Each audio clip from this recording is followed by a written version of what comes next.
Chapter 15, in which Kakashi knows. With care I sprinkled a bit of my dried cilantro into the pot. The broth let out a happy bubble burp at that, and I took my scoop and stirred it around. The dinner was coming along nicely. It was filled with venison, wild mushrooms, dried herbs, and a touch of honey. The broth was a pretty light gold, and the meat was at that perfect medium rare. Behind me I heard the resounding smack of earth being cracked open along with Hinata's shout of surprise. The fight against Kimimaro was going rather well. Naruto was able to run on without us to pursue Sasuke, while the rest of us minus me, and now Choji, who was being a sweetie and helping me grill the fish we caught, dealt with the poor boy. Kimimaro wasn't making it easy by any means, but the sheer number he faced, along with top-notch strategy and teamwork, spelled disaster for the kiddo. Choji flipped over the fish skewers over the crackling fire. "I think it's about ready." "Okay, thank you, honey," I told him. Raising my voice I called, "Dinner's ready." There were some sounds of relief and Kimimaro's frustrated shout, but it seemed it was too late for him. Shikamaru had him bound by his shadows, and Hinata and Niji worked flawlessly together to render him unconscious and disable his curse-marked chakra. With a merry skip I wandered over to my future harem member and thanked Hinata for being so gentle with him. Hinata smiled at me. "Of course. I'm sure Hokage-sama will be happy we were able to take at least one of them alive for questioning." "Why don't you all get some food while I tend to him? He has a debilitating illness that requires near constant treatment." The group said their thanks and went over to Choji while I slapped on a heart-pumping seal over Kimimaro's chest, courtesy of one Jiraiya, after I promised to take him out on the town next time he came to visit. The seal would last 12 hours and keep his heart pumping, which should be plenty of time to get him to Tsunade. I went ahead and tied him up and carried him over to our merry group. Kiba and Choji were happily slurping away at the soup while tearing off bits from the fish. Hinata, Niji, and Tenten ate at more lazy pace. I sipped on my own soup and struck up a delightful conversation about the joys of what having a future harem will be like. "I'll never be lonely," I listed on, "and every day will be a new adventure." "Yeah, I mean, what's the point of monogamy anyway?" Tenten muttered. "Monogamy is fine for some," I told her, "but I love too many people to be happy with only dedicating myself to one. And I want everyone I love to be happy and share their love too. I think everyone would be happy if we all were one big harem." "You've never felt jealous before, have you?" Tenten asked me. I told her. "But not when it comes to love. Love is love." "That's certainly a progressive viewpoint," Shikamaru commented.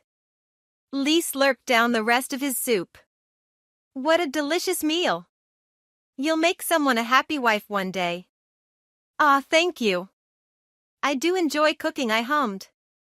"All of my good childhood memories come from a kitchen. Or padded room on fire. Ah, Daddy.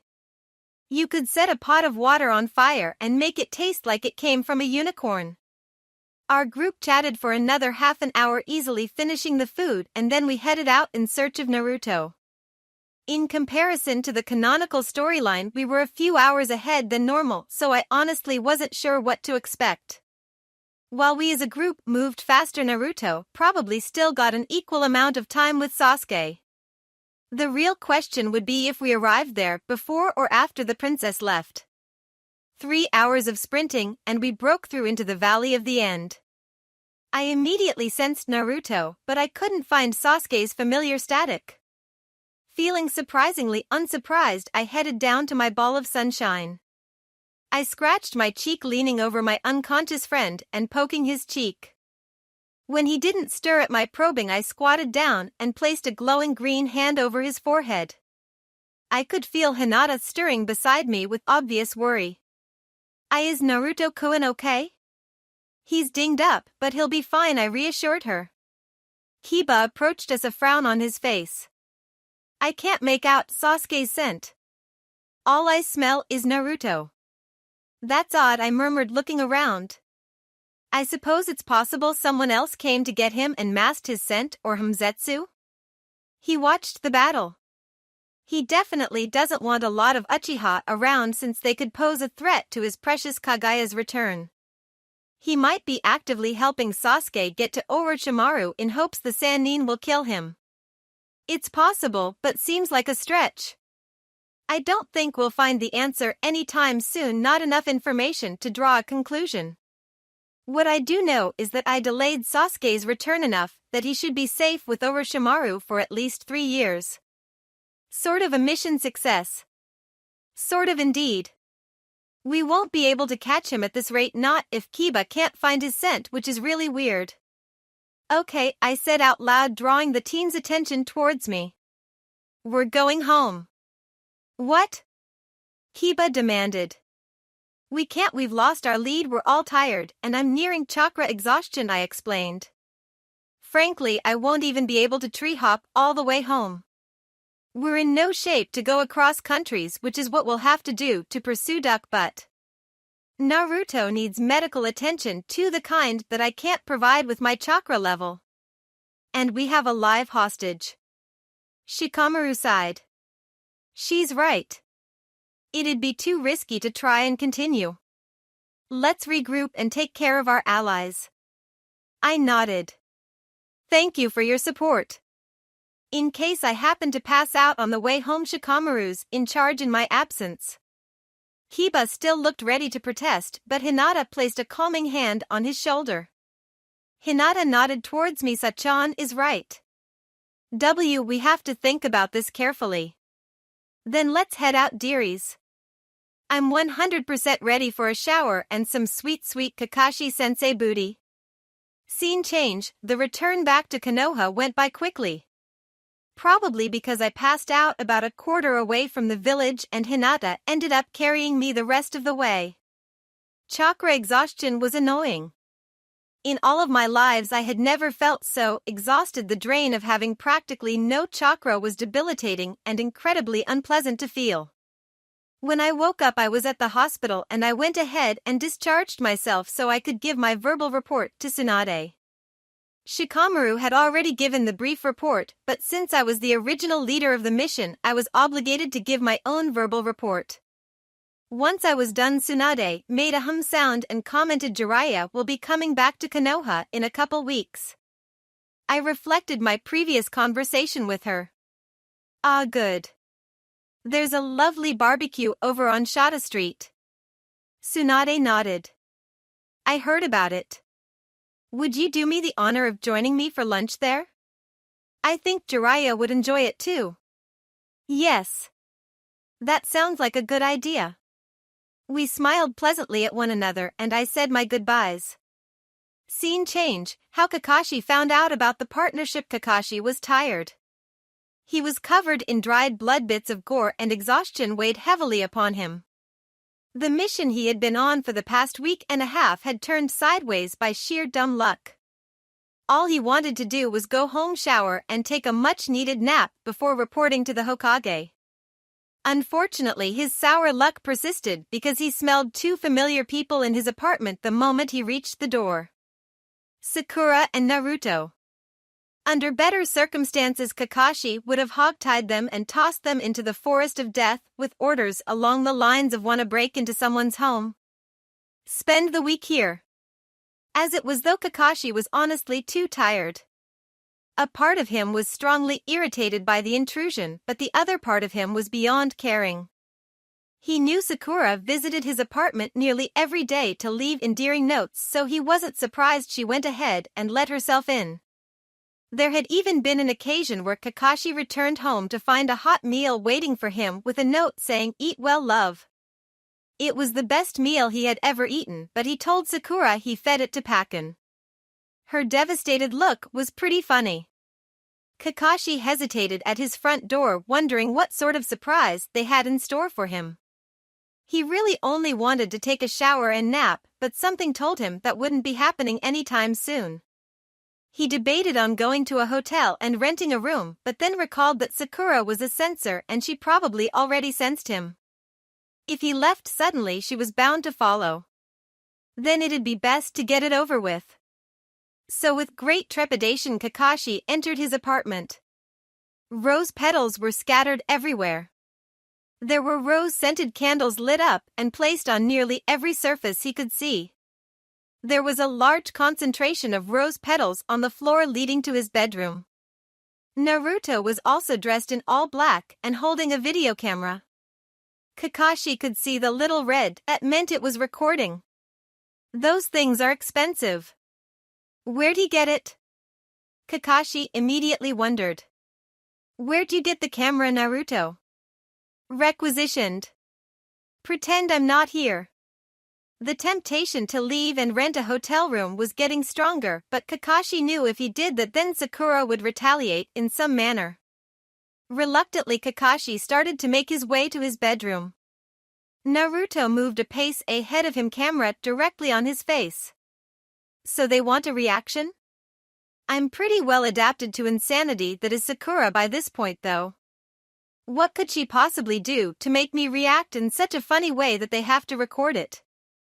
Kakashi entered his bedroom unsurprised to find Sakura lounging on his bed in a nightdress meant for women much older than herself.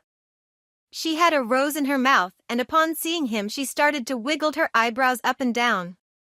Kakashi resisted the urge to snort at the display. Hello, Sakura. Dearest Sakura returned, plucking the rose out of her mouth and holding it out to him. I have the best news.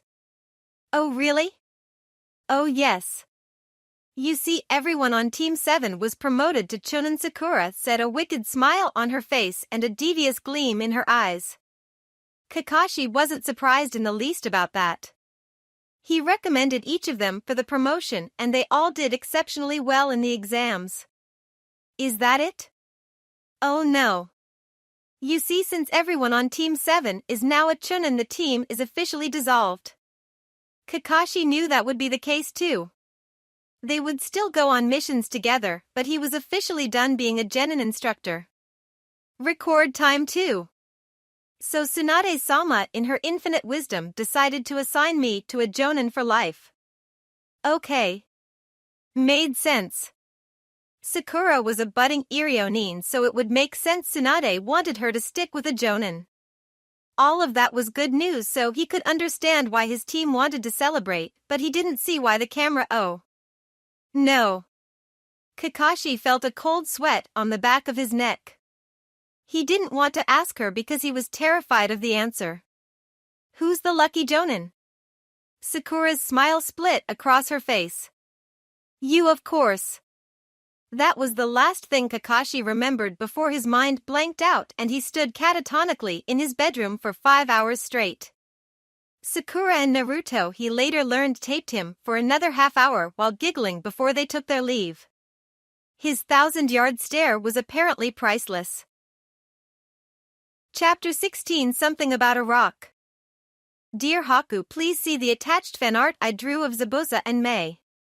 As a fellow shipper, I feel it is my obligation to share with you such treasured things. I have already hung up your own fan art of the two on my fridge, and I must say, I'm very proud of you, my dear.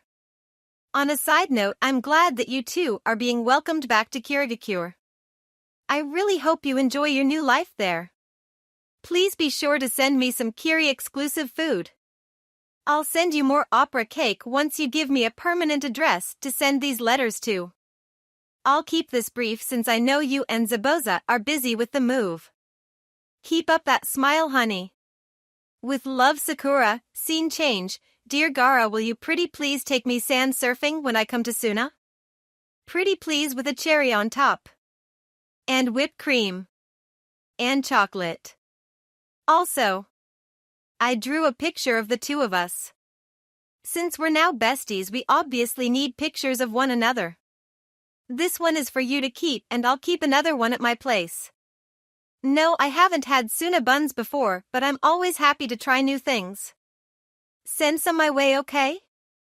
How's the weather today? Did it rain again? Do you like to go spelunking? Let's have dinner next time we meet. Lots of love, Sakura. Scene change. Dear Duck, but you won't be getting these letters for like 3 years, I know. But I thought you might enjoy staying in the loop, so I'll write to you when I can and store it in a scroll to give to you next time we meet.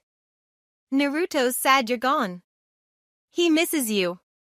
I may be his best friend, but you're still like a brother to him. Kakashi bemoans the fact that the only sane person on the team is gone. I miss you too, I guess.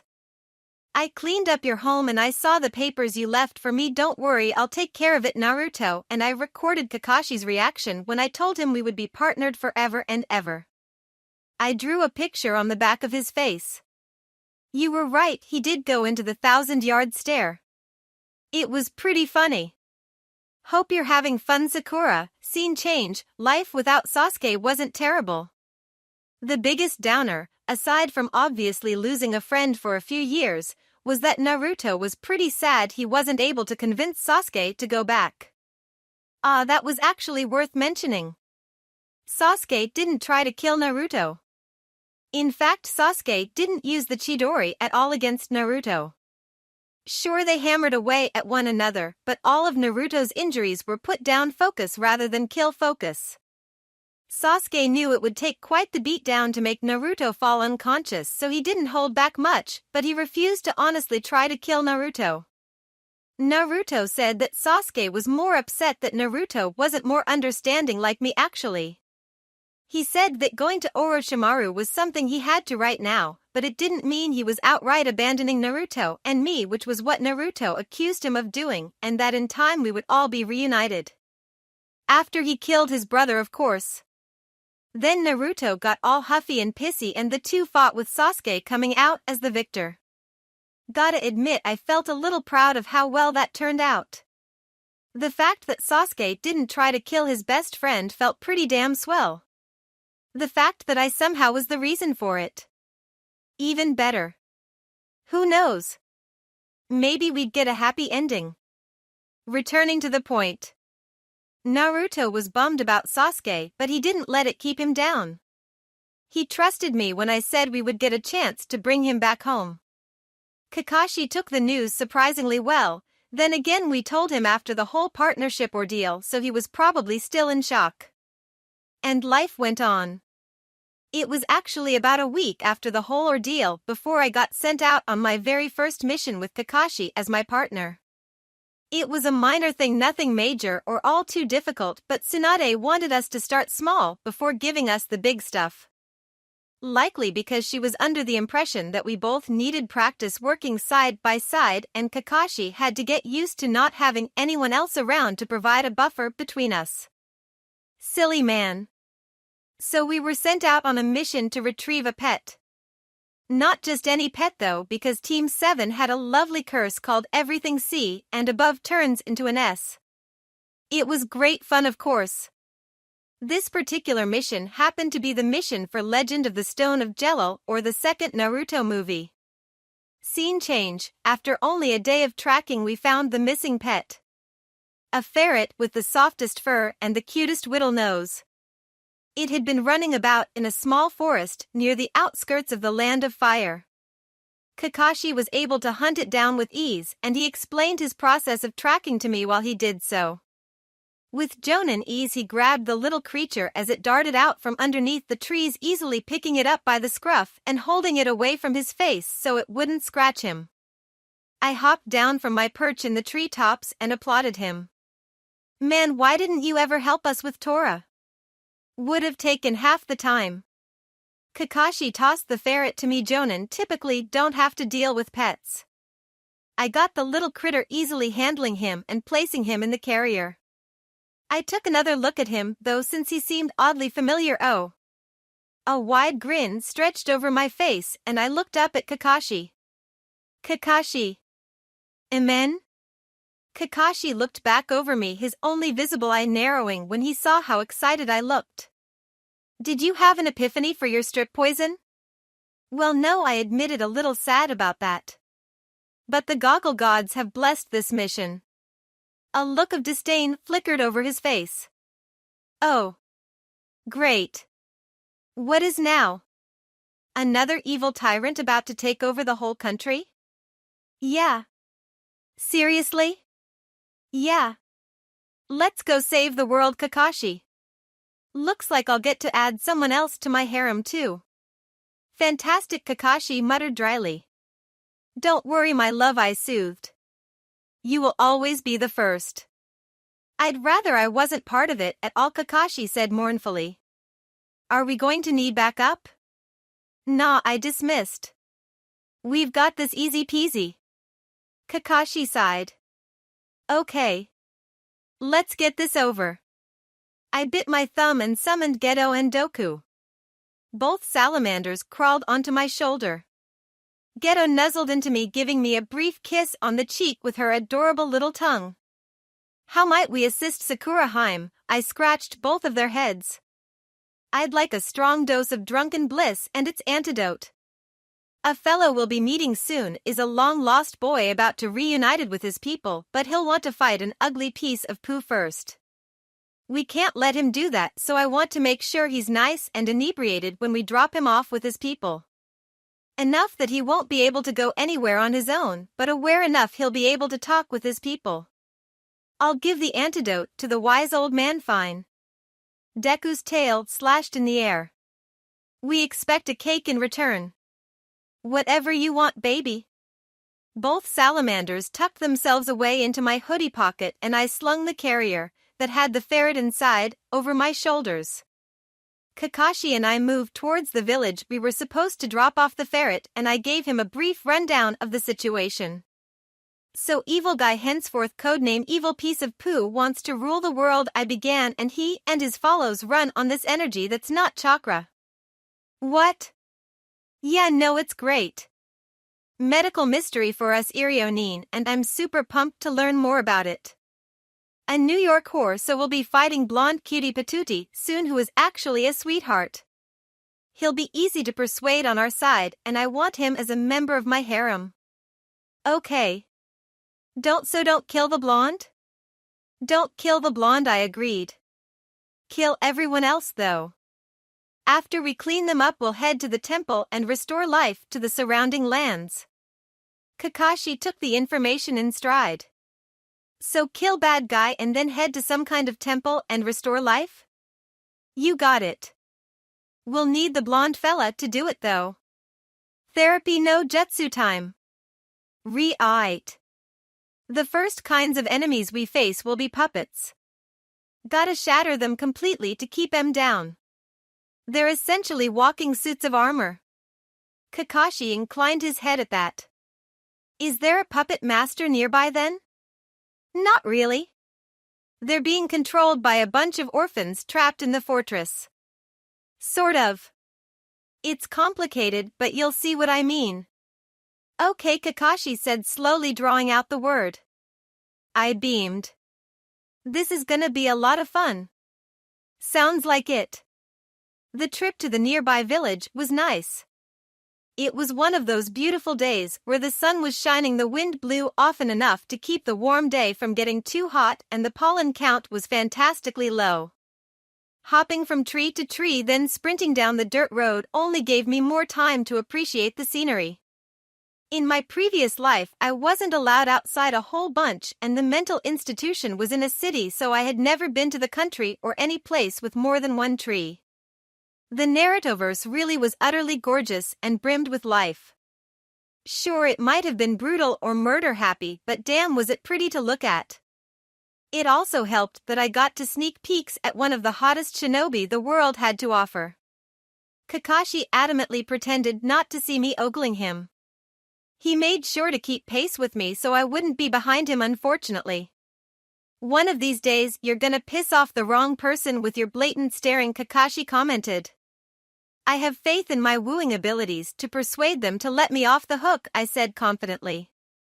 If by wooing you mean stalking until you grow on them like a fungus, then yes. Your wooing abilities are remarkable, Kakashi said dryly. You're sassy today, ain't ya? I giggled. Kakashi gave me a deadpan look. Winking, I blew him a kiss. I adore you. I tolerate you. Progress. Scene change. Predictably, we came across Hato's group of soldiers as we neared the village. They shambled out of the bushes, big bulking black suits of armor. Kakashi dove towards them with impeccable speed and precision. He didn't bother wasting his chakra with ninjutsu as he was fully capable of destroying them in completely one-sided bouts of taijutsu. I stayed largely out of his way, dancing around the suits and throwing out explosive tags. I aimed for the spaces between the helmets and took out several of them with some nicely aimed attacks. Narugi squeaked and squirmed in his pack, clearly afraid of the attack. Spinning around to avoid one of the armors, I leapt backwards and threw down another explosive tag. Ah! Explosions are truly beautiful. I wonder if there's an explosive tag that explodes in color? Ooh! Rainbow explosions! We could really make an art show. I made a mental note to ask Naruto once he inevitably became a Fuinjutsu master to create multicolored explosive tags. It couldn't have been more than 5 minutes before Kakashi and I thoroughly destroyed all the empty soldiers, and then along came the cutie patootie Temujin. He approached silently with a regal air about him. He was dressed as a knight and wore a helmet to cover his adorable face. I squealed. My future honey. Kakashi leapt down to stand beside me, giving Temujin an assessing look. This him then? That's him. Please be gentle. MN, Kakashi dashed towards Temujin and the cutie did a good job dodging at first. Then Kakashi with his Jonin speed abruptly turned back around and dug his knee hard into Temujin's back. It completely dented Temujin's armor and sent the poor boy careening away. Kakashi flickered towards him before he could even touch the ground and kicked him so hard into the ground it left a little crater. He did all of that with his hands in his pockets. Sweetie ho, was all Kakashi muttered, kneeling down towards the unconscious boy. You're so brutal, I sighed dreamily, skipping over towards them. That's why you're the topper. Please stop. You can't ask me to stop flirting with you when you read porn in public in front of children. I smiled sweetly. Speaking of which, when I went down to the bookstore to buy my complete set of Aika Aika, they were mysteriously out. Kakashi innocently looked away. Really? What a shame. Sold out barely an hour before I went in. Quite the coincidence, I'd say. Or it's a sign from the goggle gods for you to not read it. Don't be absurd. The goggle gods adore my perverseness. They relish in making people uncomfortable. Why, one of our high priests, Deadpool, would be thoroughly ashamed of me if I didn't make someone uncomfortable on a daily basis. It's how I show my devotion. Of course it is.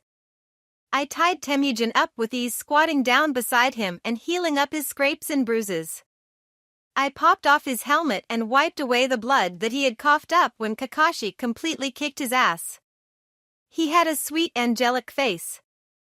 Nowhere near as adorable as Hinata, but definitely in the same ballpark. Kakashi squatted down on the opposite side of me, assessing the teenager. I cracked my knuckles and placed a glowing green hand over his forehead. Temujin snapped awake, his body stiffening and his eyes wide with disbelief. He tried to speak over his gag, but it was hard to make out what he said. Shoo, time to listen, sweetie. He glared at me with bright red eyes. Your name is Temujin, I began, and you've been tricked. That man that you serve, Hato, has been lying and manipulating you for years. The look of outrage on his face was entertaining. I want you think back, I continued, think back to when your village was destroyed. I want you to remember the face of the man who killed everyone. Temujin only continued to glare at me. I looked up at Kakashi with a shrug. He saw him killing his parents, but it looks like he repressed the memory. If only Sasuke had that level of deniability, Kakashi remarked. I might not even be on this mission. I snorted. Nah. She'd stick you with me regardless. Kakashi sighed. Probably. What did you do to make her so pissed? Ma. Who can say? Kakashi scratched the back of his head. We can try Amdr. Know his trigger words? Kakashi, I didn't know you knew about Amdr. You mean there's something you don't know about me? Well, we can always fix that, I purred, winking at him. How about a date when we get? I didn't even see the kunai coming, but the blunt end of it slammed against my forehead and I rocked backwards. With a whine, I clutched at my poor forehead and gave Kakashi a mock-wounded look. He was entirely unabashed. Do you know this kid's triggers? Maybe? I can guess. All right. We'll give it a shot. Kakashi took off Temujin's gloves and placed his hands carefully on top. Temujin eyed both of us warily, his red eyes flashing. I hummed, peering at him. Let's try, father. Electricity danced off of Kakashi's hands, gently shocking Temujin. Not enough to harm, but plenty to jolt him. The prince glared at us hatefully. Okay. Mother? No. Village? Huh. Oh my goodness, don't tell me Stone of Jello? Of course it was the movie title that triggered Temujin's memories, because irony was a beautiful mistress that would not be denied. Temujin's eyes glazed over as he reflected on his memories. Then a look of horror washed over his face and all the color drained away from him. Tears pricked at his eyes and he rapidly shook his head as if to deny his memories. I cut loose his gag and Kakashi pulled out his porno, perfectly happy to read, while I tried therapy no jutsu. I wrapped an arm around his shoulder, gently patting his back. It's okay, my dear. The poor boy bowed his head in grief and betrayal, and Kakashi and I politely pretended to ignore his tears. I continued to rub his back though, since I enjoyed it when Kakashi did that to me while I was grieving. After a couple of minutes passed by, Temujin looked up abruptly, his brow furrowed. How did you know? I didn't even. Sakura is a special case, Kakashi absently answered for me. It's okay now though, I soothed Temujin. You don't have to go back to that evil man, Kakashi, and I will take care of him. No, he's too strong and I need to confront him, then we'll bring him to you all tied up. With a little bow I cooed. Right now though, I think you should meet with your people. You're the last of the royal life after all. Of course he's a long-lost prince, Kakashi muttered under his breath. He looked up at the sky in despair. There's no such thing as a normal mission with her, is there? My people? That's right, darling.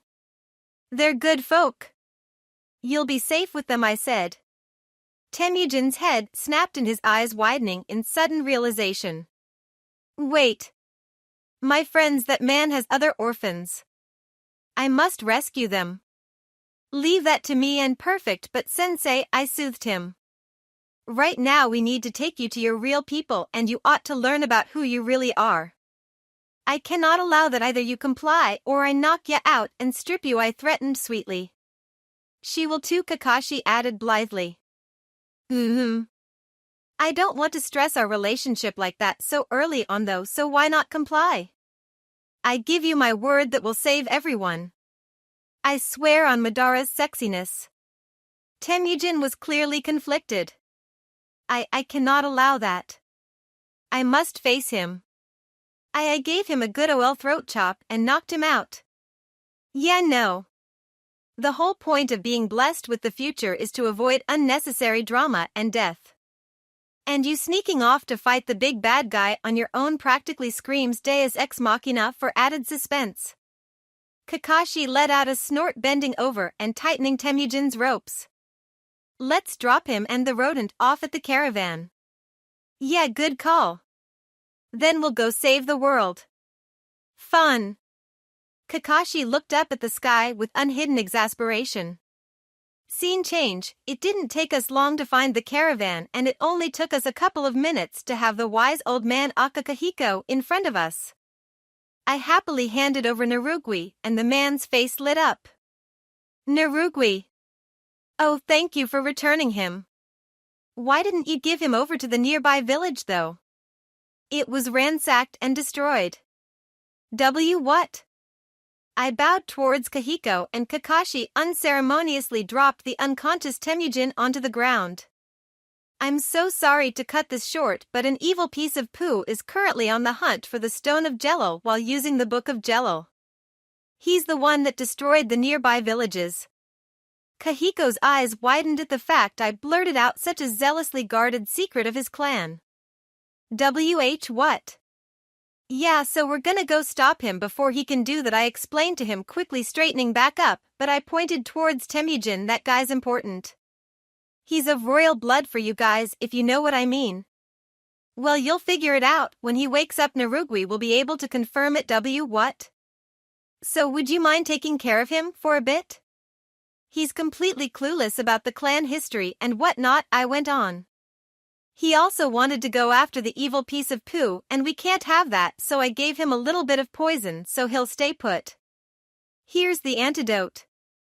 Don't give it to him until we're back, please, unless some kind of emergency pops up. Wait. I tilted my head at Kahiko's flustered outburst. Yes? How do you know all this? Are you really who you say you are? I've been blessed by the goggle gods, I told him. They sometimes let me see the future. Don't worry about it, Temujin will probably be able to explain more when he wakes up. Now if you don't mind, we really gotta go kill an evil piece of poo. Then I turned on my heel and took off, not giving the wise old man a chance to refuse. They'd take Temujin in, and once the cutie woke up, Narugui would be all over him. That alone should satisfy the Kahiko's beliefs enough to tell Temujin their history. Then once I returned when the book of Jello, that should confirm everything else. Scene change. Kakashi and I moved quickly, Pakin in front of us as the adorable doggy backtracked Temujin's scent all the way to the fortress. As we moved, I explained what I could about the enemies. Evil piece of poo is technically called Hato, I told him, and he's pretty much like Lord Ugly from the Land of Snow.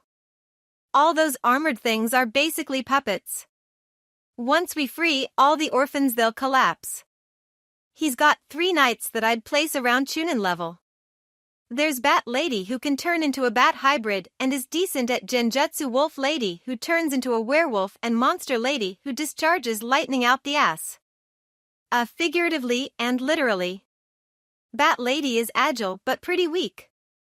She can fly though. Wolf Lady is bloodthirsty. And Monster Lady is easily countered with lightning rods because for some reason they also hurt her. Kakashi took everything in, nodding briefly. Okay. You and Pakin focus on freeing the orphans. I'll summon the rest of the pack to accompany you. You deal with whoever gets your way, and I'll assassinate Hato. We'll clean up the rest afterwards. Raising my hand, I gave him a salute. Yes, sir. Kakashi scratched his cheek. Once that's taken care of, I'll send out a runner to Konoha and let them know about the fortress and the strange energy that's not chakra. Think of all the experiments we'll get to do. I exclaimed happily. If Konoha can replicate the energy source, I can only think of that being a good thing. Clean energy is always good. Energy that can also power some crazy powerful fortress? Even better. Scene change. 3 hours later, the walking fortress was in sight, and the 2 of us split up. Okay, well, I had the pack with me, so it wasn't exclusively the 2 of us. I lead the pack around the back, and we climbed up the wall and snuck into one of the windows. Time for some sneaky stealth like Batman, I thought, flipping up onto the ceiling. The pack followed me up, but Pakin allowed me to carry him. No one could resist holding such an adorable puppy. Bisque took the lead, already catching the scent of a bunch of kids. We ran down the hallways, easily avoiding the mindless suits of armor that lumbered below us. None of them bothered to look up. I felt like a rogue in Skyrim with stealth at 100, sneaking around Whiterun and stealing everyone's clothes. Despite being so ridiculously close to my victims, none of them saw me. This is fun, I thought gleefully. I wish I could get hired to steal something. I bet I would make a kick-ass jewel thief. Bisque lead us into the room with the orphans. As soon as I saw them, I backflipped off the ceiling and landed onto the metal flooring. The pack spread across the room, sniffing at all the unconscious children. Are they gonna be able to walk? Pakin asked me. Probably not. I can make 3 Earth clones though, and each one can carry 2. Bull could easily take 4. We only gotta figure out how to move the other 8. I could take 2 if someone ties them to me, Akino offered. I can handle 1, Shiba added. Uhei and Yurushi both agreed to that. So all that's left is 3. If I tied them to my Earth clones, they could carry 3 each instead of 2. Let's shoot for that then. The pack and I went about destroying the glass spheres that contained the children, catching each of them before they fell and hit the floor. We moved as fast as we could, hoping to avoid unnecessary conflict since we now had live hostages to worry about. Packen let out a soft growl. Someone's coming. They're moving slowly and they're alone, so they likely don't suspect anything. We stay together, I instructed. Let's see if we can take M by surprise. The pack moved as one, leaping up onto the walls, then onto the ceiling, with most of them carrying children strapped to their backs. My clones followed suit, 2 kids tied on the back and 1 in front. I almost laughed at how ridiculous my clones looked carrying them like that. It was like I was a pack mule or something. I grabbed my own 2 designated kiddos, moving them out of the way so that way I could deal with whoever was coming. I stood above the doorway, poison-coated kunais in each hand. Then in walked one of Hato's knights, specifically the lady that shot out lightning. Renka? I thought. Damn, she's hot. Why must the bad people be so attractive? It must be a law in this universe. The Madara law. Renka took 1 step in the room, then gasped in surprise at seeing all the empty spheres. Her head swung around looking for an explanation, and that was when I dropped down on top of her. My legs landed on her shoulders and I dug my kunai deep into her eye and straight to her brain. She collapsed and I ripped my kunai out of her. Oh, movie goons, I thought fondly. Never change. Okay, I said with a big grin. Let's head out of here and meet up with my future husband. The pack snickered at that. Scene change. Kakashi met up with us at the rendezvous about half an hour later, carrying a tattered book that he tossed over to me. This what you need? Ah yes, the book of Jello. The wise old man will be happy to have this back, I said happily. Kakashi glanced around at the pack. You already send Bisque off to Konoha? Yeah. Let's drop these kids off with the caravan and give my future harem member the good news. Then we can go home and I can see if I can find a copy of Ika Ika for sale. Perfect. I politely ignored his sarcasm. Scene change. Dear Sakura, I've sent you a package of baked goods. They should be arriving shortly. I have to keep this brief since Zabuza needs me, but I must thank you for the fan art. I'll treasure it and try to keep it out of Zabuza's sight for as long as possible. Love, Haku. Scene change. Sakura, okay. I will frame it, okay. Dry. No. I don't know. Okay. Do you have a thing called a hobby? Gara. Scene change. Dearest Sakura, I must thank you for my very own harem waifu sweater. Your knitting skills are certainly impressive as it's incredibly comfortable and form-fitting. Side note, my best base sweater with matching underwear has gone missing. Would it be too much trouble to ask for another pair? They were favorites. I have begun negotiations with Tsunade about a proper alliance between your village and the Land of Spring. The talks have begun in earnest and I'm positive we'll be able to form a proper contract that leaves both parties happy. I've made sure that Tsunade knows she has you to thank for this. I'm looking forward to trying that new recipe. I've sent it off to the chefs and they promised to have it made for me by the weekend. Opera cake sounds fascinating. Wherever do you come up with these words? I'm sorry to hear about your teammate. I hope he recovers from Brutaventuricious and rejoin your team. Many congratulations on your promotion and your partnership. Eager to hear from you, Lady Yuki. Scene change. Movie wrap up in the next chapter. Dude, like. Knowing the future is up. I love all these guesses. I'll give you guys one hint that won't be given in the story until the plot twist. The Goggle Gods are is an actual group of people person. Answer Hogwarts. Question anime you're current watching? Extra, took this from my Tumblr, oh yes. It's time for the Aika Aika pickup line madness. Keep in mind that Aika Aika is essentially porno, so the pickup lines are NSFW. Scene change, Kakashi is grumpy. Sakura slides in to stand beside him and wiggles her eyebrows. Is little Kakashi in poor health? Shall I give him some mouth-to-mouth? Kakashi mortified. No. No, that line don't tell me. Sakura holds up the first installment of Aika Aika with a wicked smile on her face. Kakashi is inwardly crying. Kakashi is helping Sakura stitch a wound on her back she can't reach. Sakura winks at him. Do you work for the postal service? Because I see you checking out my package. Kakashi jabs the needle violently into her back. Sakura ah. Oh. I'm sorry. I take it back. Sakura is awaiting Kakashi outside his door for their next mission. Kakashi-kun. Don't keep me waiting. Kakashi eyebrow twitches. 10 minutes pass. Sakura breaks open the door. Only latex should stand between our love. Kakashi squeaky horrified noises. Sakura eyeing Kakashi across a campfire on a mission. Kakashi giving her a look of disgust and reluctance. Sakura, why don't you let me come over there and sit on your lap and we'll discuss the first thing that pops up? Kakashi uses a Suetun jutsu. Drink some water, thirsty girl. Sakura, man, all these pickup lines are hard to do without a dick. Kakashi, why can't you use them? Kakashi, I cannot say no enough to that. Sakura. Was your daddy a baker? Kakashi, oh my god, stop. Sakura, because you have the nicest buns. Hee hee hee hee hee hee.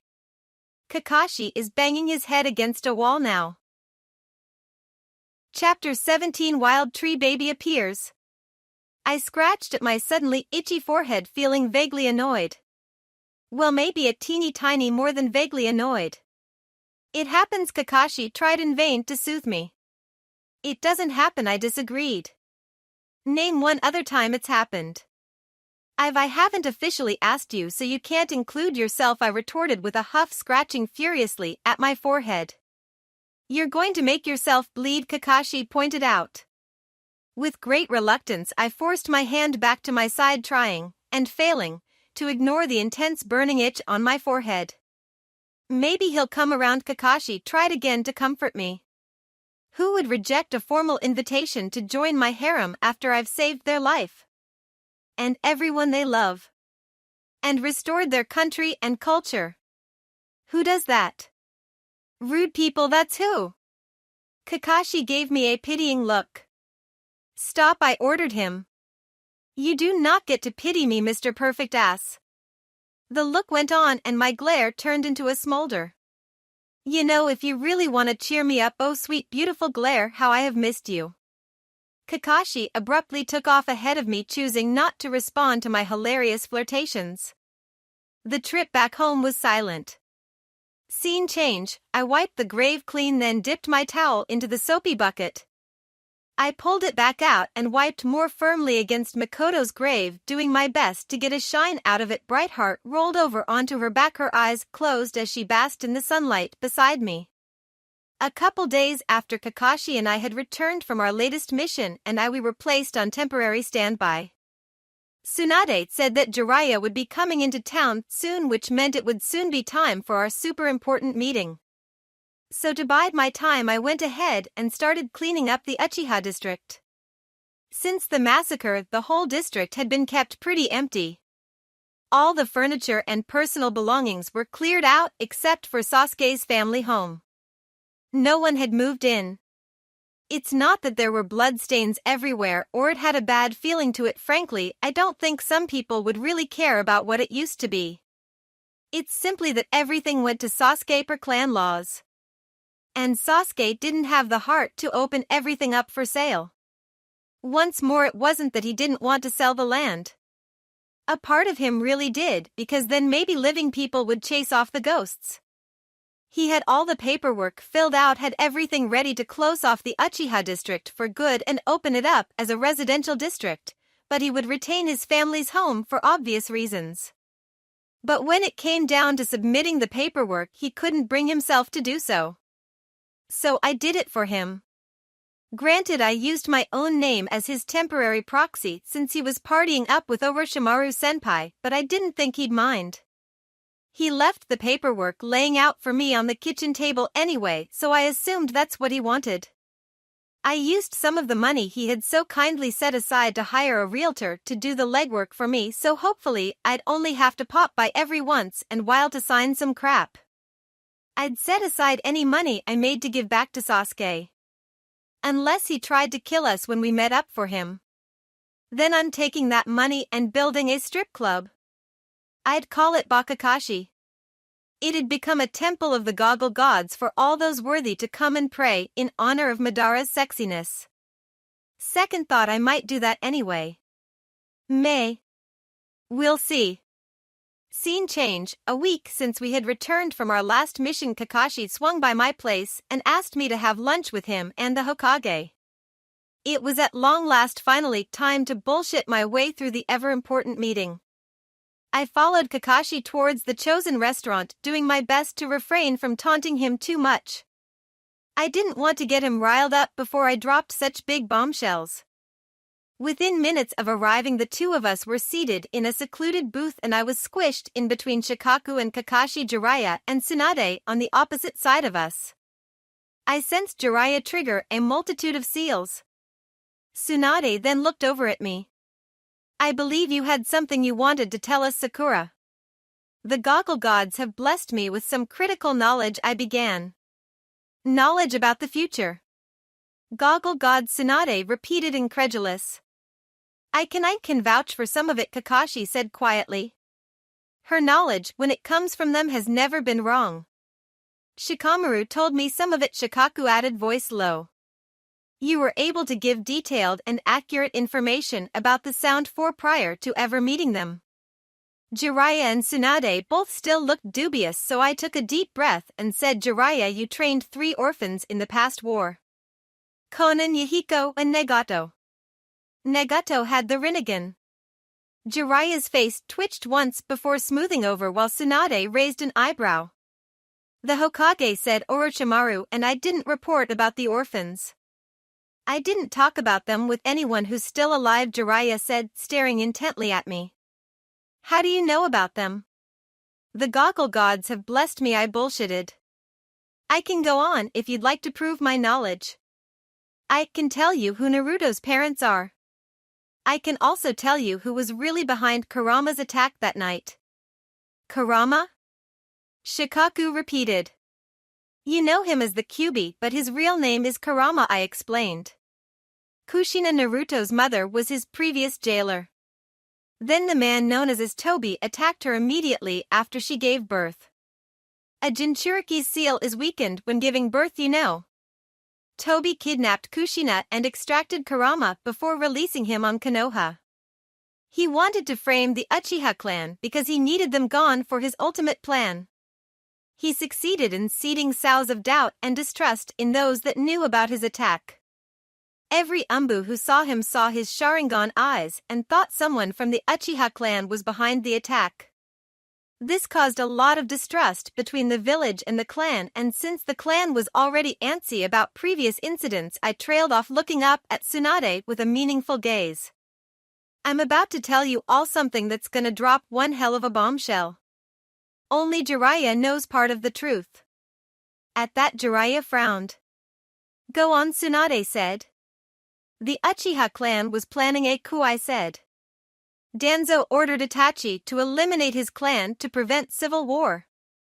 Itachi did as he ordered, but in exchange Sasuke was to be left alive and unaware. Itachi would go down as the big bad villain, so the Uchiha clan would be remembered with honor and Sasuke would be spared. Pure, cold and brittle silence filled the booth. Everyone there was an expertly trained shinobi, so each wore masks to hide their genuine horror and surprise. Itachi is your mysterious contact, Jiraiya-sama. He's the one who's been tipping you off about the Akatsuki, I told him. Hold on, Shikaku cut in. Are you seriously saying that a council elder ordered the massacre of an entire clan? There's a secret archive room hidden underneath the Hokage's office. I said, words falling out of my mouth without me even thinking about it. Hiruzen kept every unofficial mission there documented in case evidence would be needed later on. You can't access it without the current Hokage's approval. When Tsunade-sama wrote her name down in blood on the Hokage scroll after her orientation, she keyed her blood into the seals that keeps the room hidden. What? Tsunade exclaimed. Oh, I said. How the fuck do I know this? This is starting to get a little creepy. I mean, yeah. Totally. You can access the room by putting some of your blood on the seal. The seal is kept underneath the potted plant in the corner of the office. Once more silence fell between everyone. We need to confirm this first, Tsunade declared, standing up from her booth. Let's move, people. Jiraiya, do you have more privacy seals prepared?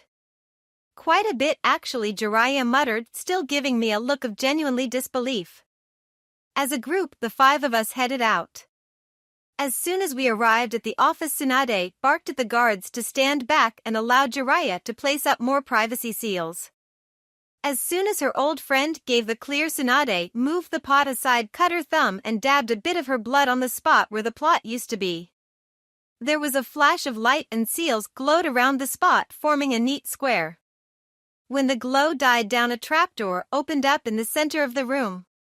Cool, I said. Am I badass or what? How in the fuck do you know this?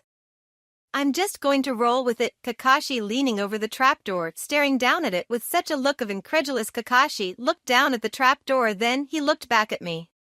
This is insane. It is what it is, I muttered tiredly. Hiruzen bowed his head. I am glad I prepared for such a day, but I wish it had not come. That is something we can all agree on, Minato muttered. Obito clapped his hands, a look of determination on his face. All right. Let's do this. The scene was gone and I was left staring at an empty space. The others had all jumped down, it seemed. Was that an episode? It didn't feel like one of my episodes. As a prior schizophrenic patient, I had gotten used to experiencing hallucinations. They were typically reserved for more horrific things, but there were times where I would imagine a friendly person sitting beside me and enjoy a lovely conversation with them. It was hard, incredibly so, to be able to differentiate what was true during the episode and for a time afterwards. The fact that I could distinctly tell that it did not actually happen made me think it wasn't a genuine episode. It didn't feel fake either. A memory? But whose? The person I thought was me was definitely not me. That memory didn't belong to me if it was in fact a memory. The fact that I had seen Kakashi's team in it may have led me to think that it was Rin who was the only person not there, though a part of me felt it was not her memory, but Obito was much older in that vision. The memory did not line up with the canonical timeline I knew. Obito became Toby before the age of 15, but he definitely looked almost 18 in that vision. And Kakashi didn't have his scar, in fact he had both of his eyes. What I say could not have happened in this. Stop. I clutched at my head, sharp pain piercing through it. The intensity of the pain was so severe my knees buckled and I bowed. And just as quickly as it came it left. Kakashi's head popped up from the trapdoor. You following? I blinked away the spots in my eyes and gave him a shaky smile. Yep. Deciding to put all those thoughts to the side, I hopped down the trapdoor and entered a room that reeked of mold and dust. Well, y'all probably have a lot of reading to do, I said, looking around the many rows of dusty scrolls. I'm gonna grab lunch. Tsunade said, turning towards me and jabbing a finger. You are not to leave this village under any circumstances. Kakashi, accompany her at all times until we get this mess sorted out. If you really are capable of learning all of this at all times? I whispered, my eyes widening. Does this mean we get to live together again? Sleep together? Kakashi gave Tsunade simultaneously pleading and terrified look. At all times Tsunade snapped out. I squealed with delight, but then, if you keep me locked up you'll kill me, the words tumbled out. Danzo will find out and kill me. He has spies in every corner. Over half your Umbu is compromised with his root soldiers. I have to keep leaving on missions or he'll get suspicious. She's not wrong, Shikaku said quietly. If everything she said is true, which I'm getting the feeling is the case, then we have to proceed carefully. Definitely no solo missions, Jiraiya said. Kakashi should stay with her and we should assign someone else. Tree baby? I asked hopefully. Tree, you mean that fellow? Tsunade gave a thin smile. Heh. If I didn't know any better I'd say you read my mind. Kakashi, take Sakura out of here. Shikaku, we need to put a team together. I hopped out of the hole, Kakashi following behind me. You are not sleeping in my apartment again, he told me flatly. I have an extra room, I offered. I'm putting explosives around my bed, he warned. I had a feeling he really would. I'll behave. Then let's go. You're buying me lunch since you're so determined to ruin my days. Ah, come on. Don't be like that. You know I love you. You're buying dinner too. Okay. Any more bombshells you want to add? What would you say if I told you I would be the mother of your future children? I wondered. I decided against asking that since I felt like he might overreact a teeny tiny bit, and the poor dear already looked so exhausted from all the other bombs I dropped today. Better to give him time to recuperate before I had my fun again. Scene change. About 3 hours later there was a knock on my front door. Kakashi got up to answer it, and when I arrived I found myself giggling with glee when I saw who it was. Tree baby. I squealed, throwing myself at Tenzo. I'm gonna love on you now, okay? Tenzo said awkwardly, patting my back while I nuzzled into his chest. Senpai? You'll get used to it, Kakashi said airily. It's better to go with the flow than fight it. She's tenacious. I pinched Tenzo's butt and the tree baby screamed like a little girl and threw me away from him. Kakashi caught me before I hit the ground, idly swatting the back of my head. Don't do that. You'll give the poor baby a heart attack. He's not used to your level of crazy. Tenzo put both of his hands over his butt, looking at me in abject horror. You're 13. With the heart of a horny old man, I said proudly. Don't worry, I just had to see where your butt placed on the scale. Solid 6 of 10, so not bad. A little too stiff for my tastes, but with a little work I think you could make it up to 8 of 10. What, he whispered. Kakashi is 10 of 10. I'm his butt advocate, I said with a grin. My butt doesn't need an advocate, and if it did, why can't I be it? Kakashi asked. Because you don't appreciate your butt like I do, I explained with a roll of my eyes. I suppose that's true. No one appreciates my butt like you do. Don't forget it, darling.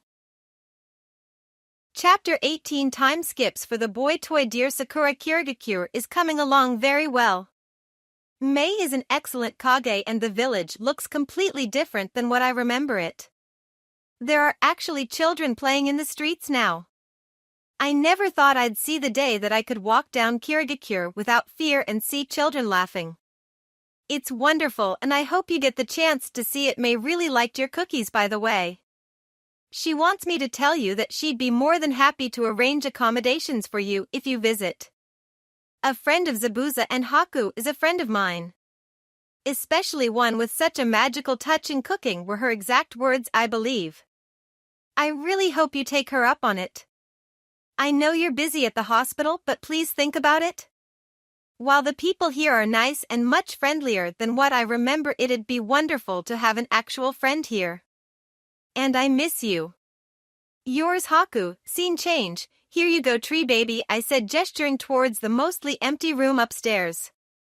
You can stay here. Please stop calling me Tree Baby Tenzo sighed. Thank you for the room, Sakura-san. You can drop the sand, darling, I said with a chirp. Let me know if you need anything, okay? Uh-huh. I patted Tenzo on the shoulder before turning back around to address Kakashi, who was standing a solid meter away from us and eyeing me like I might jump on him at any moment. With a big smile I said, this is great. I love having roommates. Great is not the word I would use to describe this, Kakashi informed me. You're right. Perfect is a better description.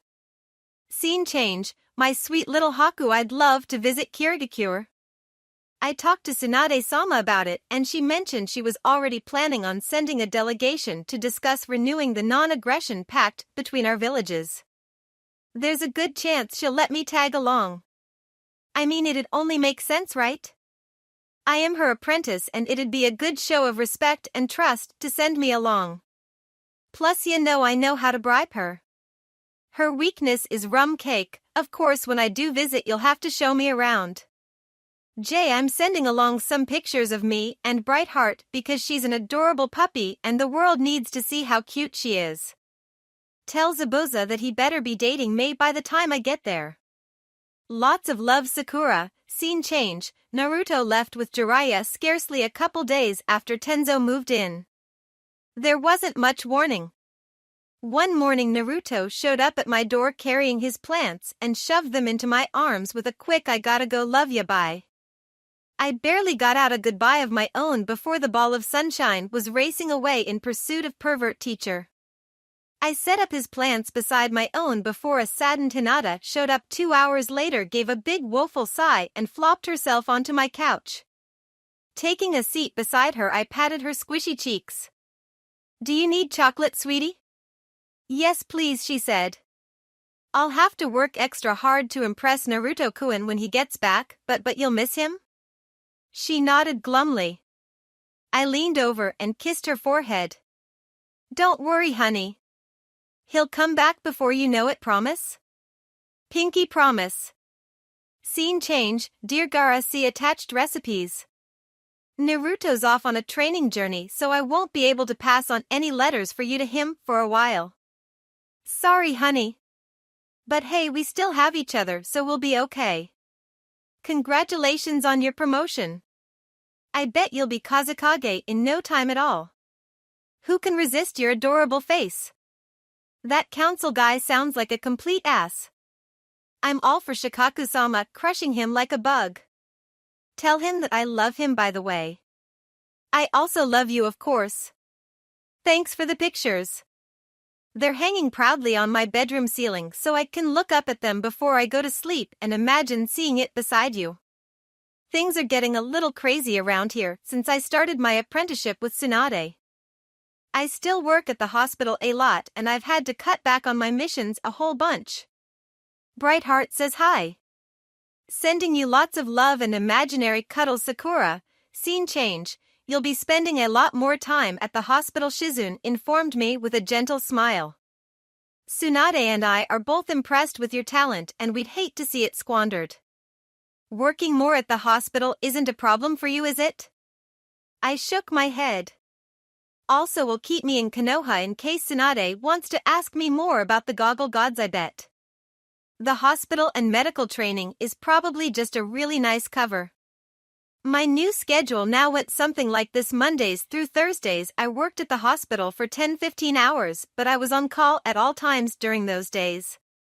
I mean, I was originally scheduled only to work 8 hours at a time, but when you work at a hospital as one of the doctors, which, whoa, that's weird because I was 13, but apparently being Chunin made it all okay, you never only worked for 8 hours. Some surgeries would last 8 hours and then there'd be another emergency. I also came to understand the burning hatred nurses and doctors harbored for Shinobi and Kunoichi who did not get the appropriate amount of bed rest before nearing getting themselves killed again.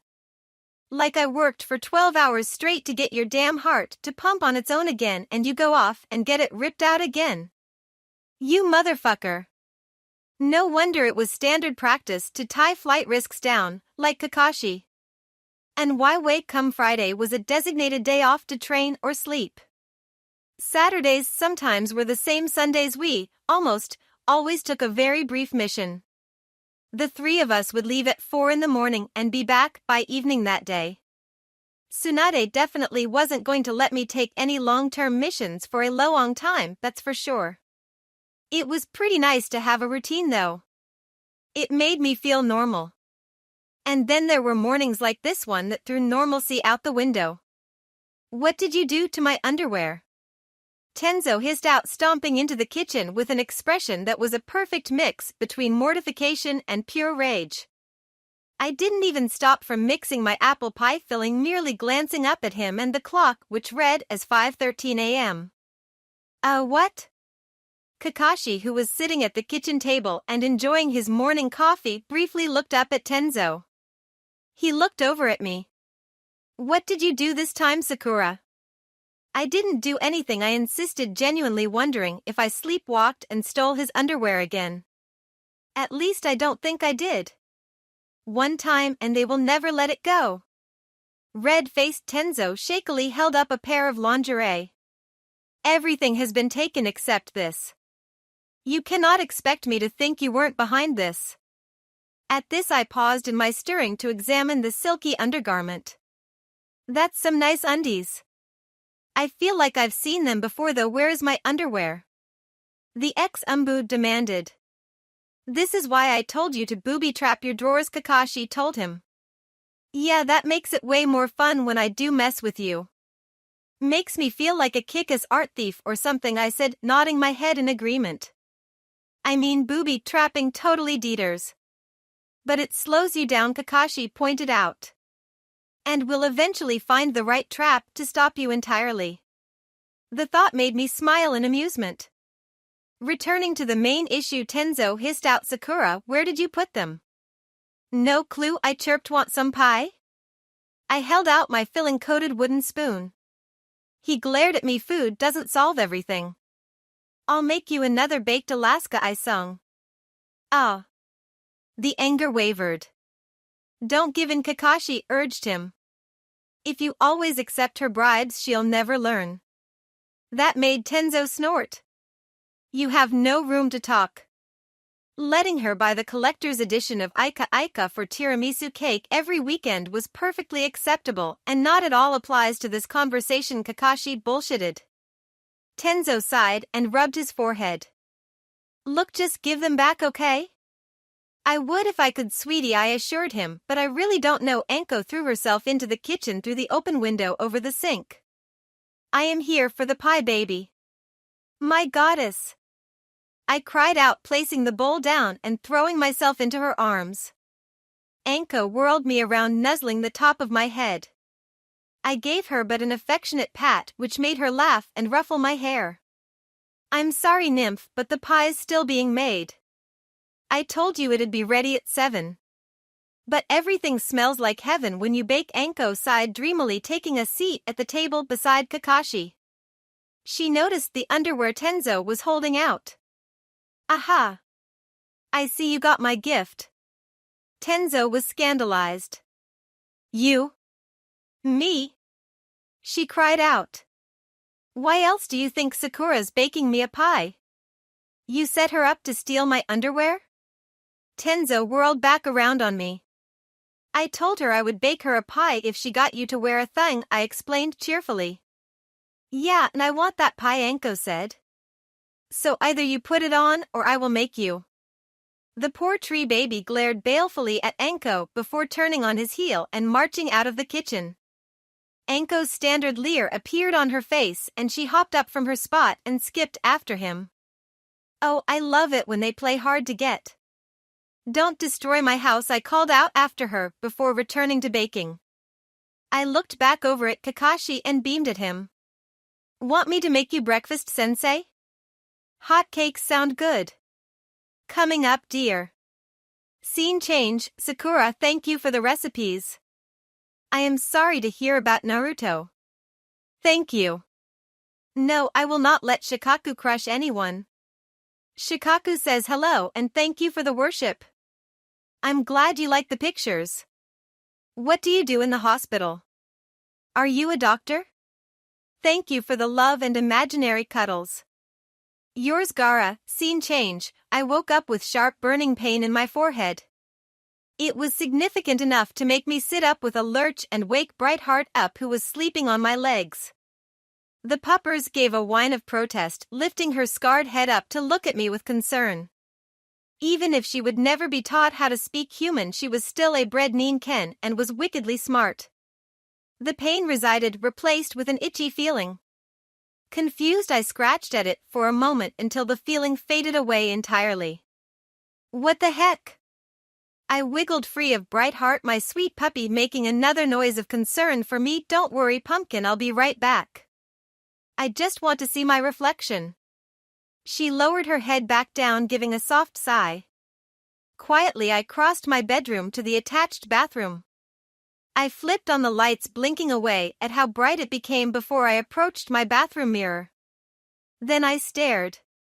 And stared. And stared. Because what the gosh darn dilly-dally heck? The center of my forehead, a pale green, was the strength of 100 seal. I stared in disbelief at the diamond on my forehead, poking at it. I could definitely sense the chakra inside of it when I focused on it, but that was just insane.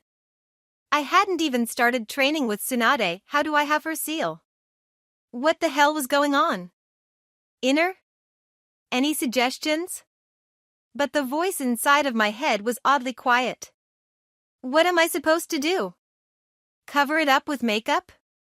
I started rummaging through my medicine cabinet, wondering if I even had any makeup. Nope. Okay, I'll buy some cover-up tomorrow. Meantime, I'll cover it up with my Hitai 8. I'll keep it covered for well until I came up with a reasonable explanation, because damn did I not have any. Do I even know how to use this thing? Why do I have it? I haven't been in this life for more than a year. How is this possible? Scene change. Come morning, I immediately got dressed in my room, tying my headband around my forehead to cover the seal.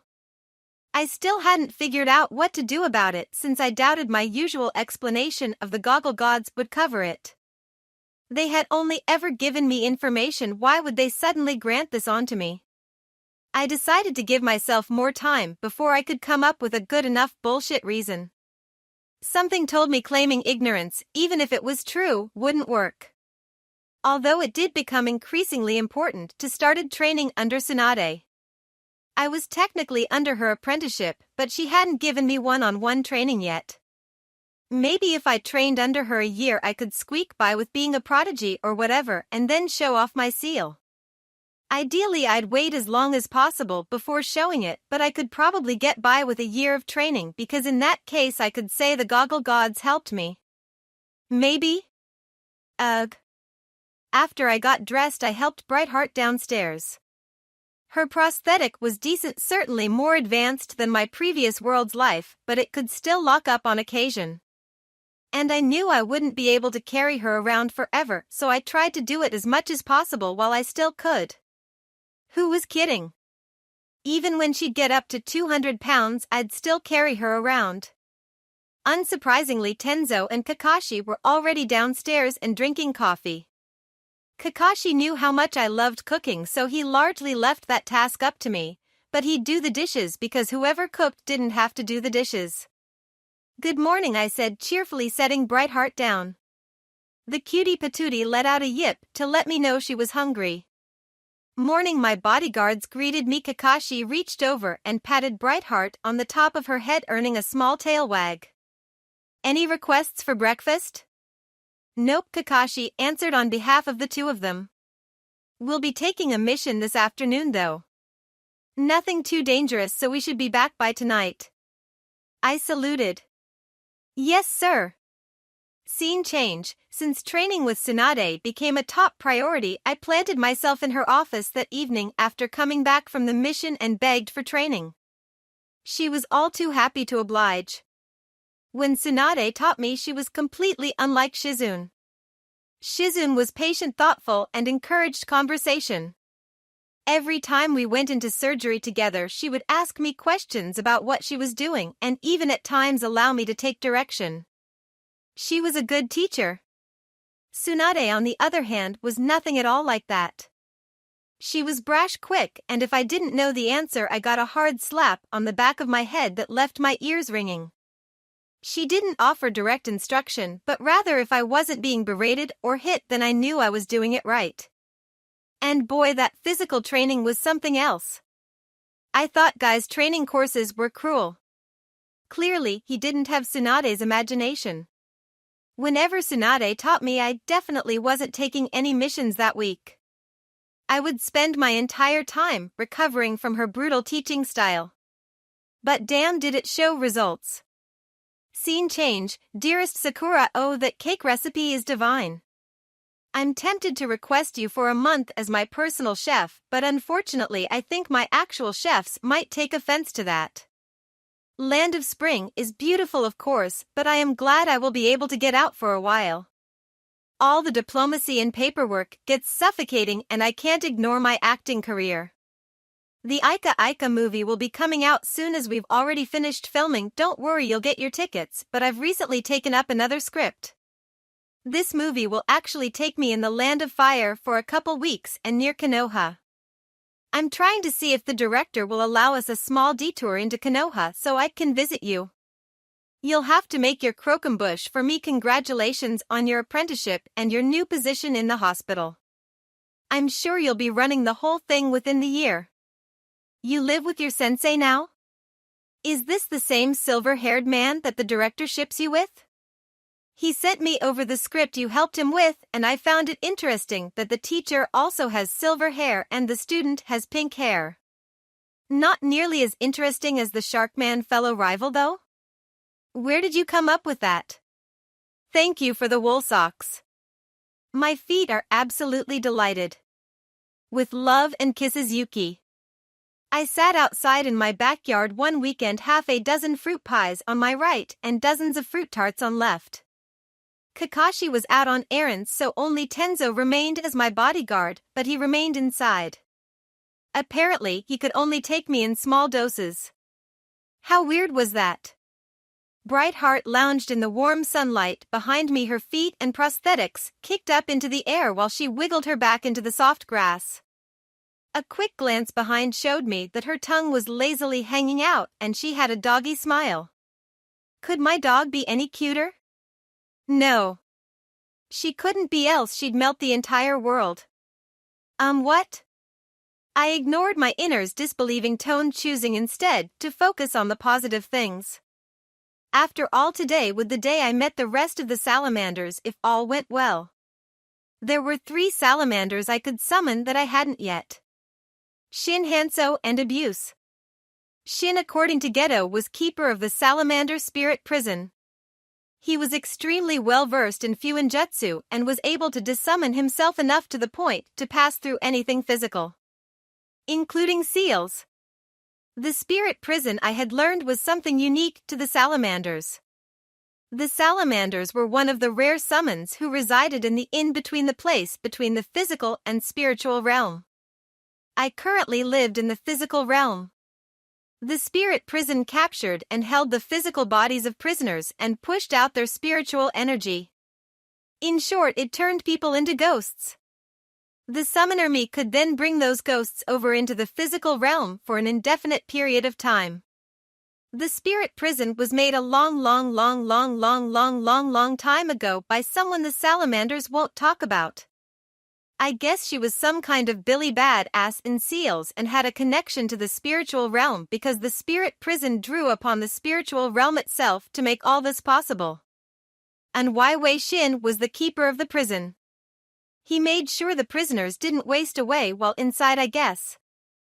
Hanso was the youngest of the salamanders who could be summoned, and he had a unique ability of being able to transform the summoner into a salamander. As a salamander, the summoner's chakra was completely repressed, so it'd be super ideal for spying and whatnot. Geode also said he was super adorable. Lastly, there was Abuse. Abuse was the boss of the salamanders. He could use Earth-style ninjutsu, swim through Earth, and rock like it was water and transform any poison ingested into a toxic gas bomb. All around a pretty useful guy. Once I got the hang of summoning him, he'd probably the one I summoned the most in combat. Geto and Doku were largely used for preparation, not for heat-of-the-moment battles like abuse. Shin seemed better suited for in case I needed a few Injetsu master, and Hanso seemed really great if I wanted to spy. Not sure how often I would need to spy or want to, but who knew where life would take me. I took a deep breath, summoning as much chakra as I could, and then slammed my hands onto the ground. There was a massive amount of smoke, and as it cleared, 3 salamanders stood in its place. The most obvious one to see was Abuse. He was as massive as Ireman as I thought he would be from his debut in the anime. He was a pale shade of brown covered in smooth skin and looked down at me without eyes. Shin was the next easily spotted since he was bone white and had piercing red eyes that seemed to glow. He was about as big as Brightheart with a crooked tail. Hanso was hard to spot since he was apparently no bigger than my index finger and sat squarely on Shin's head. He was dark brown and gold with brilliant yellow eyes. "Hi," Hanso exclaimed, his voice mirroring that of a young boy. "I'm Hanso." "Hello, Hanso." "Hello, Shin." "Hello, Abuse," I greeted. "I've prepared food for you all. It's really great to finally meet you." Yes. Shin nodded his head, approaching me slowly, eyes unreadable. It is good to see you, my summoner. There was a tone in his voice that struck me as odd. He sounded like greeting a friend who's forgotten him. Whoa. What a weird thought. I think I read too much Ika last night. I gave him a grin, then looked up at Abuse. "Let's work well together, yeah?" "Yes." Abuse said, his tone soft and surprisingly gentle. "I look forward to working with you again, Haim." "Awesome. Help yourselves to the pie then, my friends." "Woohoo!" Hanso shouted, jumping off Shin's head and dive-bombing into one of the pies. "It's pie paradise." Scene change. What is this? Shin asked me, the tiny white salamander looking up at me with wide eyes. Barely a week after hatching and already he was ready to experience the world. "It's pie," I told him, giggling. There's so much." Yep. It's a pie paradise." Scene change. A shudder ran through me after the memory, a sudden pang in my chest.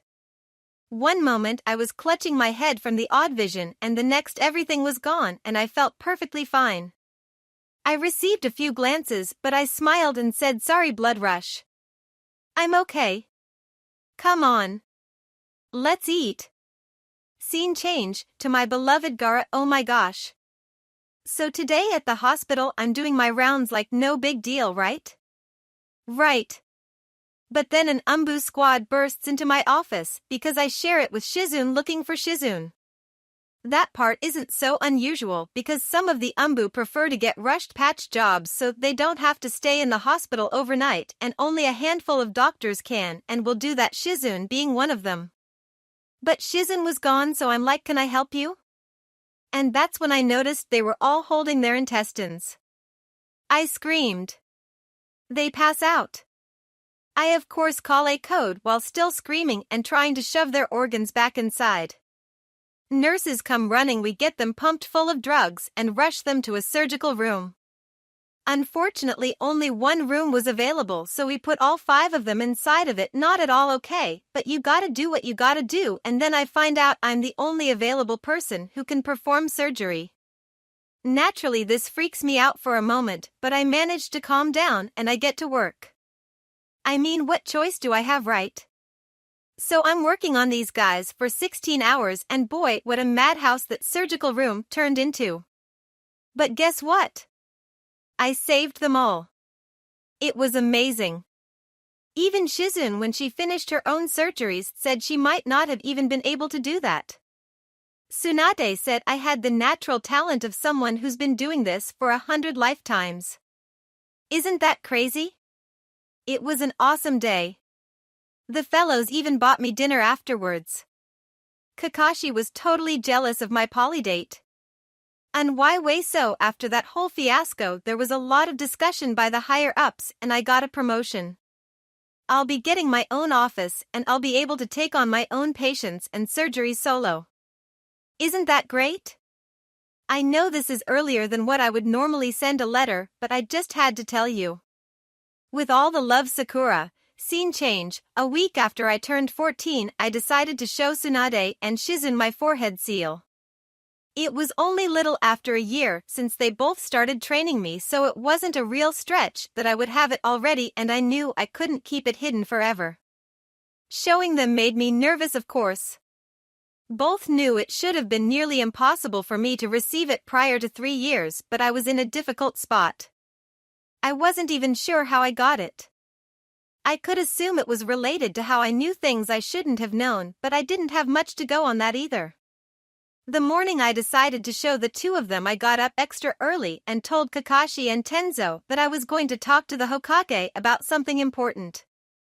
Both were instantly interested in what was going on, but since I wouldn't divulge anything further than that, they settled on escorting me. Tsunade and Shizune always did paperwork together from 5 to 8 a.m. 6 was the best time to talk to them since they both would have had that extra hour to wake up and not be so grumpy. I was let in the office without any fuss, and both of my teachers looked up in curiosity at my arrival. Morning, I greeted, trying on my usual grin. I held up a basket of freshly baked blueberry muffins. I brought peace offerings. Rum muffins? Tsunade asked hopefully. Blueberry, I apologized, causing a smile from Shizune and a sigh from Tsunade. I placed the basket on the desk and glanced back at Kakashi and Tenzo. Well, I guess I'll go ahead and start with my news. I lifted up my Hitai 8. Looky what I got. Both women dropped their muffins as they stared at me in plain disbelief. I guess the goggle gods blessed me. I tried out. Honestly, I have no idea how I got this so soon. Oh, 1 year? Shizune squeaked out. Why, you managed to condense enough chakra in a year. Tsunade immediately stood up from her desk, her right hand covered in green chakra. She placed it over my forehead while Tenzo asked what happened. She has the seal on her forehead. Shizune stammered. It took Tsunade 3 years, and I haven't even been able to do it yet. Tsunade withdrew her hand, a spark in her eyes. Unbelievable. My grandmother Mito was able to do it in a year, so it's not unheard of per se, but this is definitely impressive. The really odd thing is that the chakra you gathered to that point is disproportionately spiritual energy. You won't be able to safely use it until you bring in enough physical energy to balance it out, but I can help you with that. Spiritual energy? I echoed, and I've always been more there than here. I blinked as the words whispered to me slipped away. The voice was familiar, but I couldn't place it. Yes, Tsunade confirmed, either not noticing my dazed expression or not caring. That could actually explain your knowledge. There's always been a correlation with divination and spiritual energy. It's extremely odd to find someone whose chakra is disproportionately filled with spiritual energy, as most have the perfect ratio of 55. I'd put your natural state at 72 though. Spiritual energy is a lot denser than physical energy. It would make sense if she were able to create a seal so soon if her chakra is naturally inclined like that. Shizune observed, approaching me and also examining the seal. Why is my spiritual energy so much stronger? I asked. I get that it's uncommon, but how uncommon are we talking here? Maybe 1 person in half a century? Tsunade mused. Due to its rarity, it's not something a lot of research has been put into. There are a lot of wild theories about it. Some say those with strong spiritual energy have a connection to death and can share the memories of those who have passed. Another theory is that the mark of strong spiritual energy means they were recently reincarnated. The most popular one is a connection with divination. It can be said that they can see the memories of past and future while they sleep. I don't remember what I dream about though. But the knowledge slips out when you least expect it. Tsunade reasoned through your subconscious perhaps? What you refer to as the goggle gods may very well be your dreams. All of those reasons sounded plausible. Certainly better than Kekei Genkai, since none of them made me cringe with anxiety. It'd explain the seal at least. Kakashi cleared his throat. So what does that mean now? Tsunade made a sound assessing me. Her knowledge hasn't been wrong yet. Having an explanation for it gives it more credibility, but it's all still very unknown. I'd feel a lot better if I knew exactly how you were getting this information. You and me both, I admitted to her. I'd like to run tests, but that'd be hard to do without drawing Danzu's attention. Tsunade continued, so for now we keep on the same course. Scene change. Sakura, what a story, that is certainly impressive. Congratulations on your promotion, I'm very happy for you. I also have big news, but it's not attached to such an interesting story. I was chosen to be the next Kazekage. The ceremony will be held in a month. I hope you will be allowed to attend. It would be good to have a friend there. Yours, Gaara. Scene change. I want to take the Jonin test. I declared to Kakashi and Tenzo one odd morning. The jacket's cooler. You want us to nominate you? Kakashi asked, and I nodded. In order to become a Jonin, you had to recommended by 2 other Jonins. Anko would do if she could, but she technically couldn't. Thus I asked Kakashi and Tenzo. Tenzo took a drink of his tea. It's a lot of responsibility. You haven't lead a lot of missions. But I've lead shifts and gone on multiple solo surgeries, I pointed out. Shizen Senpai said I could pass on my medical skills alone. Besides, it's not like I'd be leading a team anytime soon anyway. This is purely so that way I can take on more administrative work at the hospital for Shizen Senpai. Tsunade-sensei also said that there was some kind of project she wanted me to work on but couldn't do so until I was Jonin. Ergo the 2 exchanged glances before Kakashi nodded slowly. Okay. I'll nominate you. I'll do it if you promise not to leave any more lewd fan art around. Tenzo offered. PSH, fine. I'll just keep all the Kisame-sama artwork to myself then. Please do, Kakashi remarked. But his beauty is too great not to be shared. It feels like a disservice to the world to not. You want Jonin or not? Tenzo asked, raising an eyebrow. I sighed woefully. Stinker. Scene change. The actual Jonin test took barely more than a day. Lot of questions, lot of spars, and a lot of exams. Thankfully I passed on the first try and sported my new jacket the very next day. Hinata gave me a whole bunch of praise, squealing about how proud she was of me. This of course got me to encourage her to take the test and roped Kurenai and Tenzo. I had to bribe him with promises of not hiding under his bed for a month, into giving her a recommendation. Unsurprisingly, she passed. The 2 of us went out to celebrate and had a genuinely good time. We didn't get home until around 5 a.m., but it was absolutely worth it. Scene change. Gaara, oh my gosh, I'm so proud and happy for you, and of course I will be there even if I have to sneak out. Giddy with love and happiness. Sakura. Scene change. You have a project for me? I asked Tsunade one morning. Tsunade gave a short nod, tossing me a file. Yeah. I flipped open the file, surprised to find it was none other than Kimamaro's file. I looked up at her with wide eyes. You cured him? Of course, Tsunade said with a huff. Orochimaru has nothing on me when it comes to healing. It was tricky, of course, took me a whole month to figure it out. A month? I squawked in surprise. Orochimaru was working on Kimamaro for years. Tsunade grinned cockily. Oh? Years? And he didn't cure him? Not even close, I said, impressed. I bowed to her. You truly astound me, goddess of the heavenly pillars. What did I say about talking about them? Not to, I admitted sadly. But they're so magnificent. She threw her stapler at me. I knew better than to dodge it, so I let it hit me square on the forehead. Dodging the first thrown item always meant she'd break the desk next and then proceed to kick my ass up and down a training field for the next hour.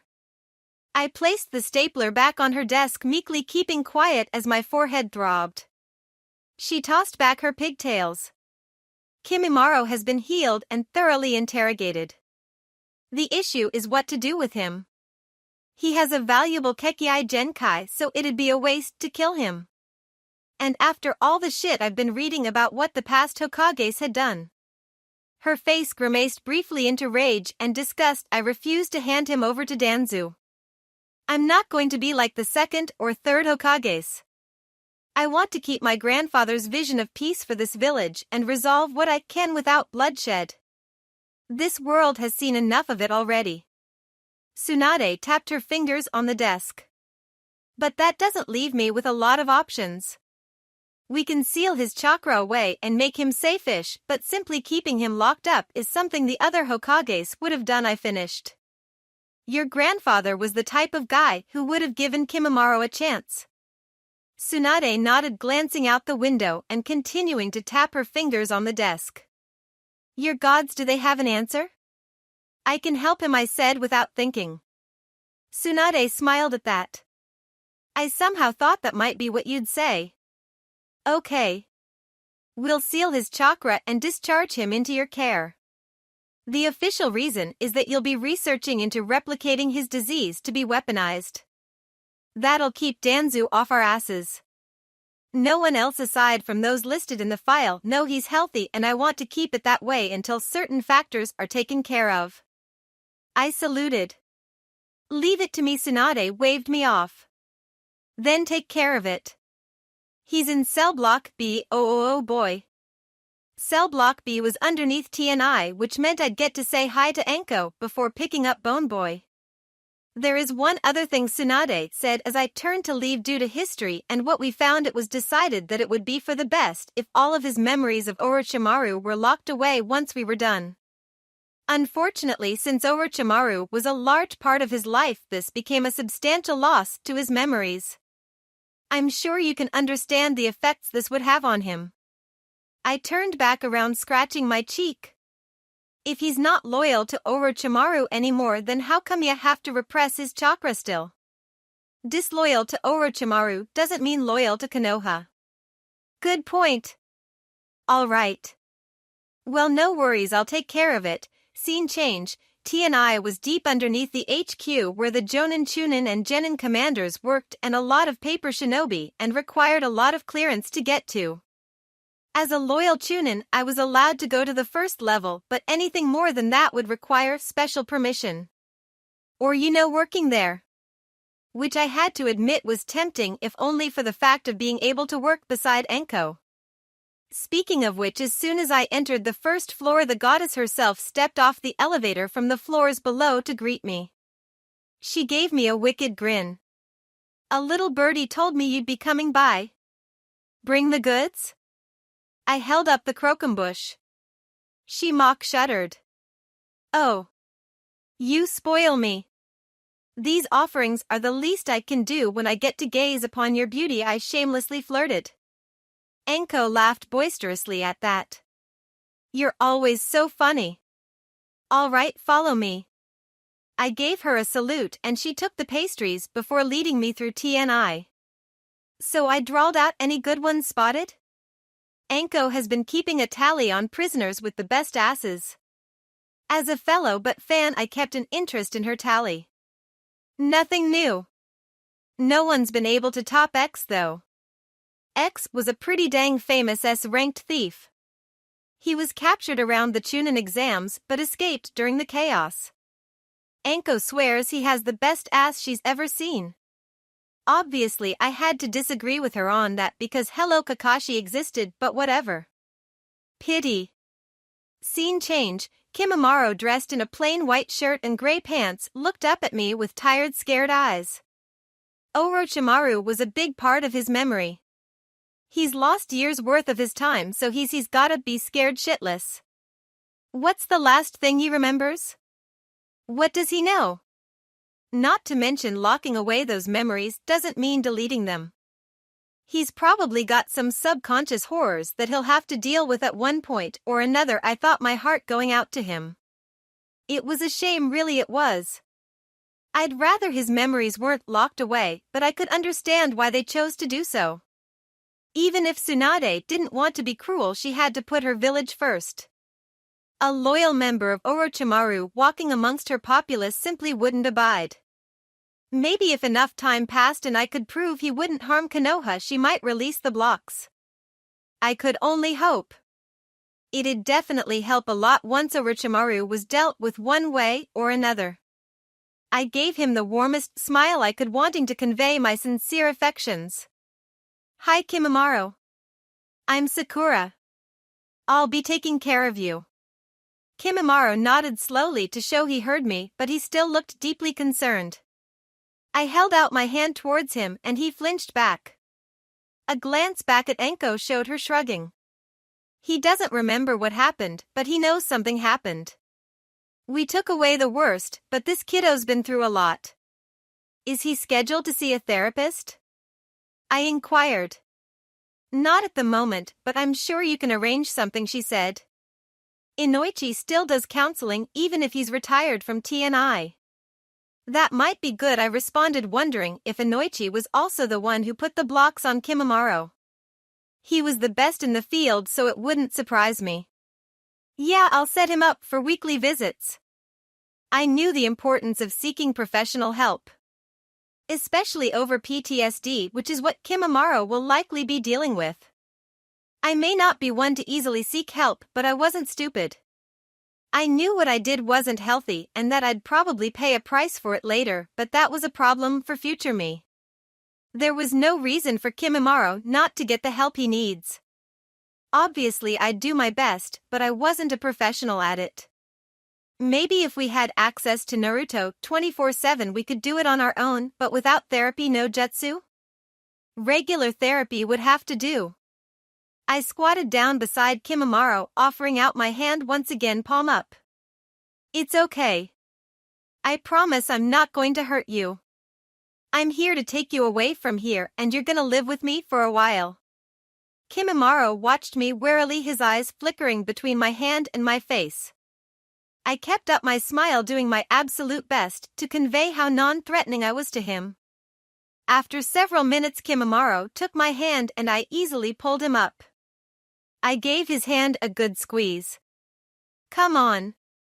I've got plenty of sweaters and comfy clothes that'll fit you at home. I'll whip up dinner and we'll have a grand time. Kimimaro once more slowly nodded. I gave a slight tug on his hand and he followed behind me. He didn't speak no matter what I asked. He nodded or he shook his head. He flinched when people got too close and he looked at everything with wild eyes.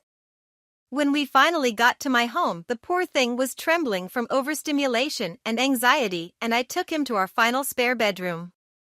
Tenzo, Kakashi and I occupied the bedrooms upstairs. I had set up an extra bedroom in the basement in case Naruto or Hinata ever needed to stay with me. Or it was always good to have a basement room in case of tornadoes and whatnot. Since Land of Fire was in the equivalent of the American Midwest, we got wild weather and plenty of tornadoes. Konoha hadn't been hit by one in decades, but it didn't hurt to be prepared. Kimimaro didn't argue when I took him to the basement. He actually looked relieved to be in a more secure room rather than out in the open. I showed him his bed, gave him a fresh pair of comfy clothes, a white hand-knitted sweater along with dark green sweaters and thick woolly socks. Mine? He whispered, looking at the clothes. All of this is yours, honey, I assured him, gesturing towards the entire bedroom. It wasn't immaculate since I was on a budget, but it was decent. A twin bed with nice blankets and a good memory foam pillow. There was a dresser off to the side along with a desk and chair. I kept extra books downstairs, mostly texts I didn't want to get damaged in case Brightheart ever got into a teething or destructive phase, along with storage boxes. I sheepishly scratched my cheek.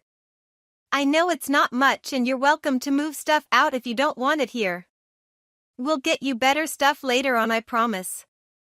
And no, this is fine, Kimimaro said quietly, running his hands over the sweater. Thank you. Anytime, sweetheart. I'm going to head upstairs to make dinner. Let me know if you want anything in particular. Kimimaro nodded at that but didn't voice any preferences. Luckily, I had his data memorized and knew what his favorite foods were. Scene change. Given my ties to Gaara, my apprenticeship to Tsunade, my status as a badass Jonin doctor, and my oddly charismatic charm, I was elected as the leader of the delegation team sent to Sunagakure for Gaara's coronation. Coming along as my escorts were Kakashi Tenzo and, at my recommendation, Hinata's team. Hinata was primarily chosen because Kakashi pointed out that she apparently could leash me in. Puffed. The 6 of us headed off easily, making the journey to Sunagakure in less than 3 days. And they're awaiting us at the gates. Gaara! I squealed with delight as soon as I saw the familiar mop of adorable red hair. I sprinted away from my group, running straight towards the Kazekage to be and throwing myself at him. Some of his escorts tensed up, scowling at me with open distaste, but Temari only rolled her eyes and motioned for them to relax. Gaara awkwardly patted my back as I nuzzled him. I missed you. It is good to see you again in person, Sakura, Gaara calmly remarked. You must all be tired from your journey.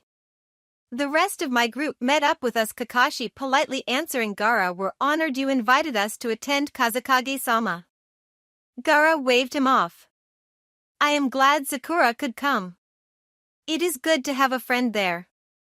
I'm so happy for you, Gaara, I told him. Thank you. Temari, please escort our guests to their lodgings. Sakura, come with me. I believe I promised I would take you sand surfing when you got here. I squealed with delight. Sakura-chan, don't stay out too late, Hinata chided me. Of course, sweetie, I reassured her. Gaara will have me back before curfew, right? No. The delegation laughed, thinking he was joking. He was not. Scene change. We could only stay in Suna for a week, unfortunately, but what a delightful time we had while there. Or at least me and Hinata had a blast. Gaara or his siblings were our main escorts, with Gaara escorting me as often as he could in between his duties, and we really got to see the beauty of Sunagakure through them. Gaara was finally able to show me his favorite little spots he briefly described in his letters, as well as his garden and food stalls he liked. The big sweetie was obviously unused to socializing and was more than happy to let me do most of the talking. Hinata accompanied us on most visits, likely to make sure I didn't do something too crazy, which I would never, and I knew she had fun doing so. The actual coronation was lackluster and filled with dry speeches.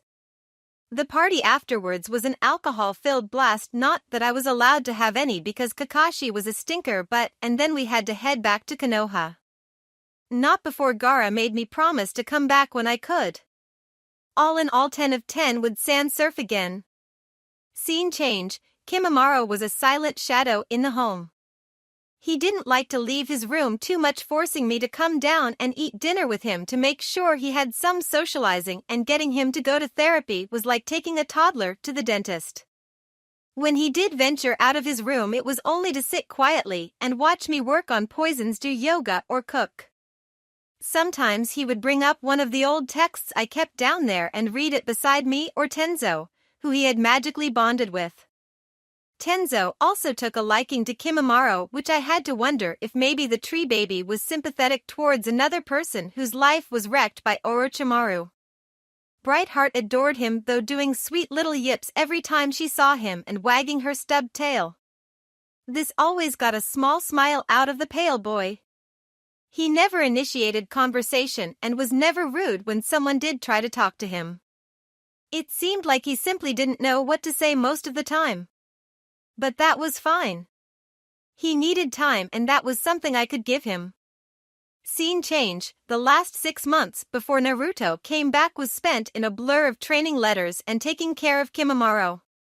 I worked a ton at the hospital, coming home to a shy Kimimaro trying to make dinner. He eventually learned not to set the food on fire. Kakashi Tenzo and I would do some light training in the back and then off to bed I went.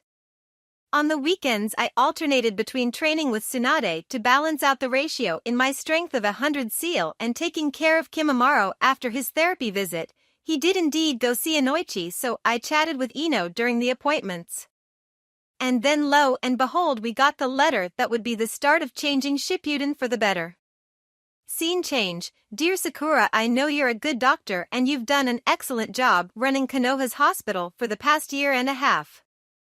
Sunagakure has undergone a lot of training, especially in our medical department, and right now I think they could use your assistance. I would like for you to help them. Yours, Gaara. Scene change. Dear Gaara, I'm already on my way. Love, Sakura. Scene change. Bonus, dear Kisame-sama, happy birthday. While I wish I could be with you in person to shower you with love and affection, I hope you will accept these presents in my absence. Always faithful. Sakura. Kisame stared down at the letter he was reading, temporarily ignoring the two neatly wrapped boxes beside him. He and Itachi were currently resting on the porch of a small tea shop on their way to their next destination. It was odd Sakura's hawk had managed to find him at all, but that line of questioning didn't really matter to him. Kisame wasn't one for hiding his intentions, so it was possible someone had spotted him nearby and she guessed where he was going. The hawk really only needed an approximate destination and a description of the target in order to deliver. Still, is she insane? Kisame asked Itachi, completely serious. No more than you. Kisame didn't know how to respond to that, so he sighed. He opened up the first package, carefully, genuinely baffled and curious as to what was behind that odd girl's motives. Itachi said she was sincere in her affections, but why? He was a 30-something-year-old missing nin from an enemy village and she was what, 13? He was more than twice her age. And you know her enemy. Inside the first box was a beautifully decorated cake with the words "Happy Birthday Kisame-sama" written on them. Kisame peered at the cake, noting its delectable smell.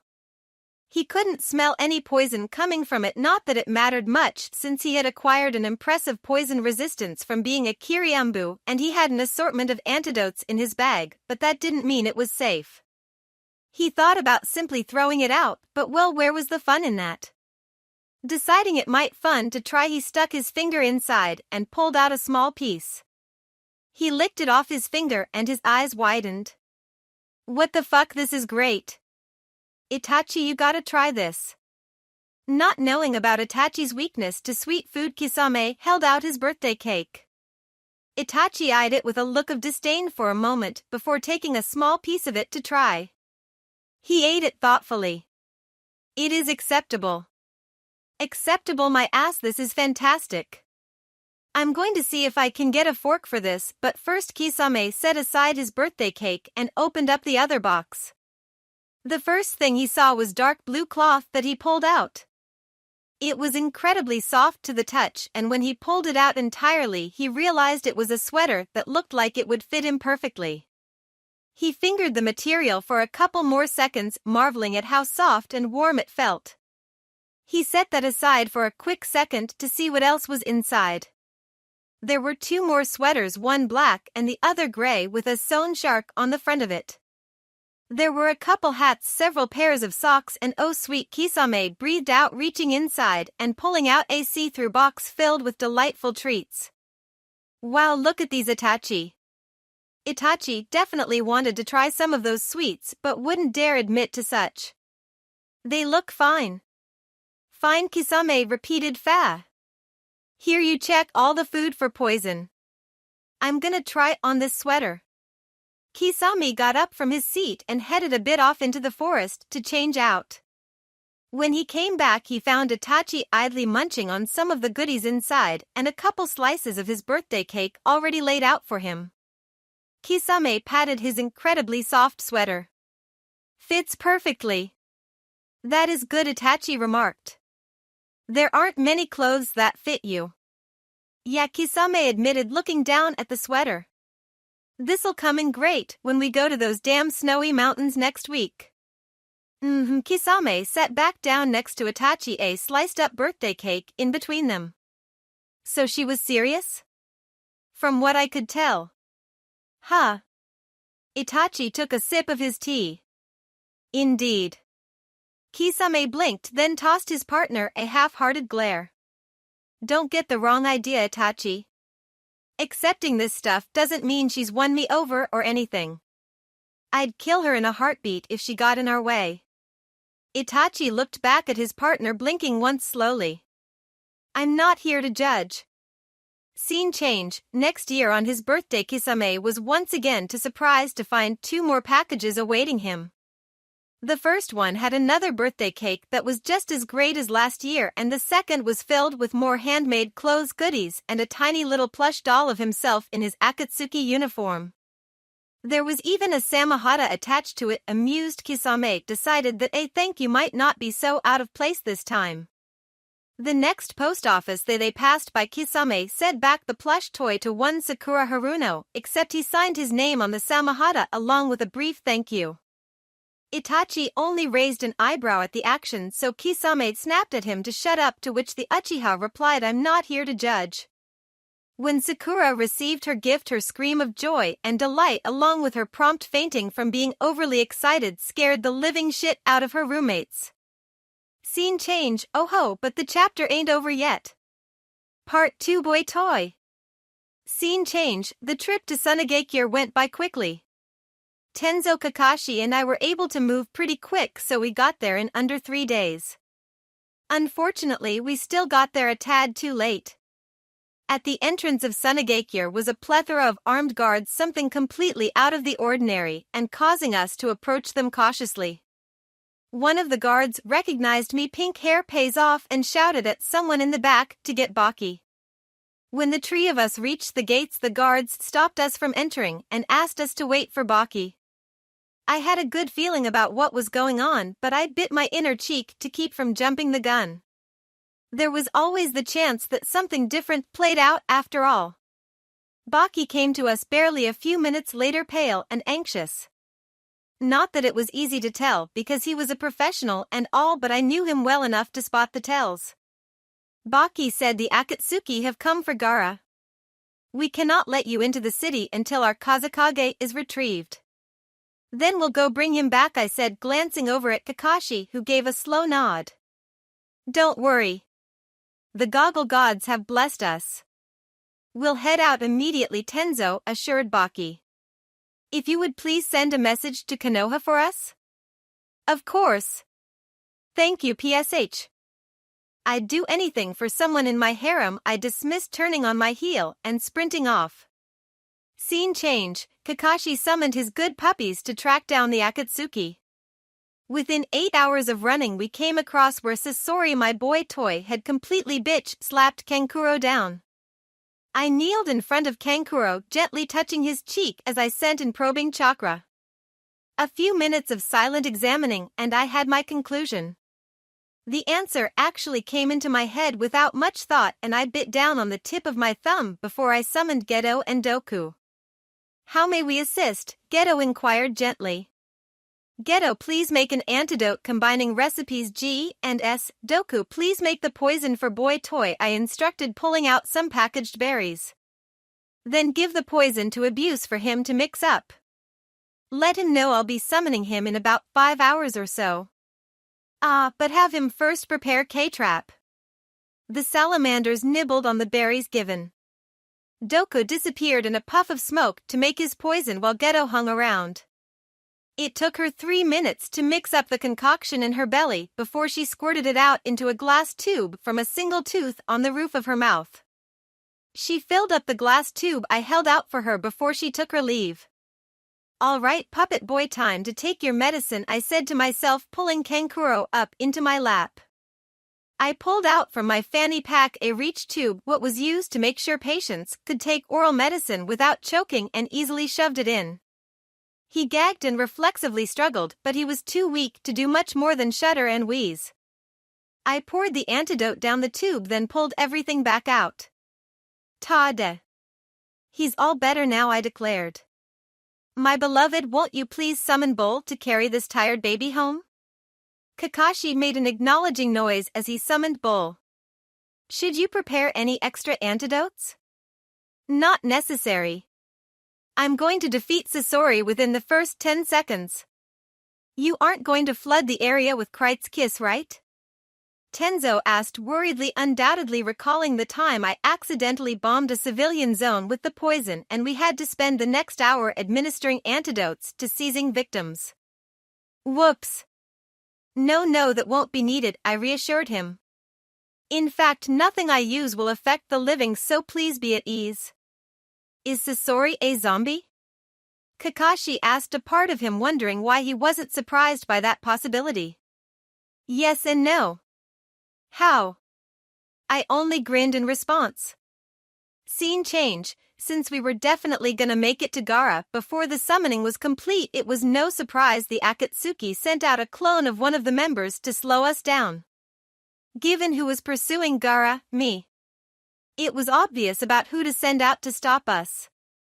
Sadly for them, they didn't realize the depth of my fangirl devotion. Kisame-sama. I screamed with delight, sprinting headlong towards the greatest man to have ever existed in the history of forever. I threw my arms open, tears in my eyes. Hello Sakura-chan, Kisame greeted cheerfully. The cake was great, thanks. I swooned, fanning myself with my hands. Why, you like my cooking? Yeah. Sweater fits good too. I will make 100 sweaters for you if you asked, I declared, passionately, throwing myself at him and hugging him. He was too big to hug properly and he was only a clone, but still. Sakura, can you try not to hug the Akatsuki? Kakashi tiredly asked. Tenzo was rubbing his temple, trying to comprehend my level of absurdity. He's only with the Akatsuki for now, I dismissed, starting to nuzzle into his side. That got some raised eyebrows from my companions. Kisame absently patted my head. You'll be good and stay here, won't you? I whimpered. I can't. I have to save you. Kisame blinked. Save me? If I don't do this, then you commit suicide later, I told him. I have to save my boy toy now in Gaara so I can save you later. Kisame scratched his cheek. I don't need saving, kiddo. It's okay to be a damsel in distress, honey, I soothed. I'll be your Prince Charming. Kisame laughed at that, picked me up off him. You're funny. I'd hate to have to kill you, but if you aren't going to stay put, all my best friends try to kill me at least once, I comforted him. Kakashi tries to kill me on a daily basis. I won't hold it against you for trying to kill me, I promise. What a good sport you are. If you do manage to kill me, can I haunt you? Sure, kiddo. You won't hold it against me if I stop you, right? I asked him worriedly. Nah, Kisame said. I'd be impressed if you did. Oh, good. I promptly substituted myself for a nearby log, sorry for logging you, Kisame-sama. And slammed my hand down onto the ground to summon abuse. My big boy immediately belched out a thick white poison that covered the entire area. It was thick enough I couldn't see in front of my face, but that didn't matter. It also stank like rotting flesh, but that was fine too. When the smoke cleared, which took a solid 3 minutes given how dense it was, despite the fact that we were outside, Kisame was frozen stiff and my fellow comrades were coughing. What was that? Tenzo asked. Do we need to take an antidote? Not unless you're a corpse, I told him, approaching Kisame. Sorry, Kisame-sama. This is a poison mostly comprised of saprotrophic fungi and it applies through contact. Since you're not the real Kisame-sama and just a corpse being possessed by chakra, Kisame couldn't speak, so he settled for staring at me. I apologized again. I'm sorry.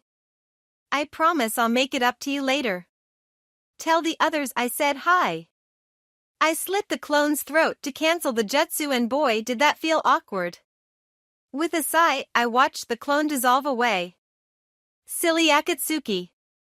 Don't they know I'd do anything for the betterment of those I love? Even if that means kicking some ass. Scene change, we eventually made it to our destination. It was in a secluded section with tall trees, big beautiful cliffs, and a running river that glistened with sparkling water. The Akatsuki Sasori and Deidara had kidnapped Gaara and brought him into a large cave prepared special for the extraction of Shikaku. The cave rested at the bottom of a large cliffside with a shallow river running in front of it. Blocking the cave entrance was a massive boulder bigger than my house and a seal no bigger than my hand. Of course it wasn't a simple seal though, as Kakashi and Tenzo would soon realize. This is a 5-point seal. Kakashi looked over at me. Did you prepare for this? I did, I admitted, summoning Shin. Shin can disintegrate seals. V, how may I help Sakura-sama? V, Shin inquired as he appeared. I gestured towards the seal high atop the boulder, and with a wag of his tail he walked up the boulder and placed a clawed hand on the seal. Since it was a pretty strong seal, it'd take him at least half an hour to destroy. Get your stretches in, everyone, I warned my teammates. I'm going balls deep immediately. Or you could not, Tenzo suggested. How long have you known Sakura now? Kakashi questioned, looking at Tenzo in disbelief. I can still hope that one day sanity will return to her, Tenzo pointed out. That's impossible. Nothing's impossible, I argued. People would say a 15-year-old girl having a harem would be impossible, but I'm living proof. I try hard not to think about that little fact about you, Kakashi politely informed me. Why? I think it's great. You think everything is great. That's not true, he's right, Tenzo agreed, causing Kakashi to nod. You would think the resurrection of Uchiha Madara was great. Well, duh. How is that not the best thing in the whole dang world? The two gave me a very, very tired look. Scene change. When Shin dissolved the seal, he disappeared in a puff of smoke. I took a running start before I leapt up at the boulder, gathering a decent amount of chakra into my fist. I slammed through the boulder, jumping in as the pieces fell to the ground. I greeted the Akatsuki with a big smile and a wave of my arms. Hi everyone! The cave was massive on the inside and completely dark. The only light filtering in was from the hole I only just made. 10 Akatsuki members, only 2 of them physically here with us in the cave, stood atop some rock formations surrounding Gaara as they forcibly dragged out Shikaku's chakra. God damn it, fish face, fucking control your fangirl. Haiden howled. Fangirl, please control yourself, Kisame deadpanned.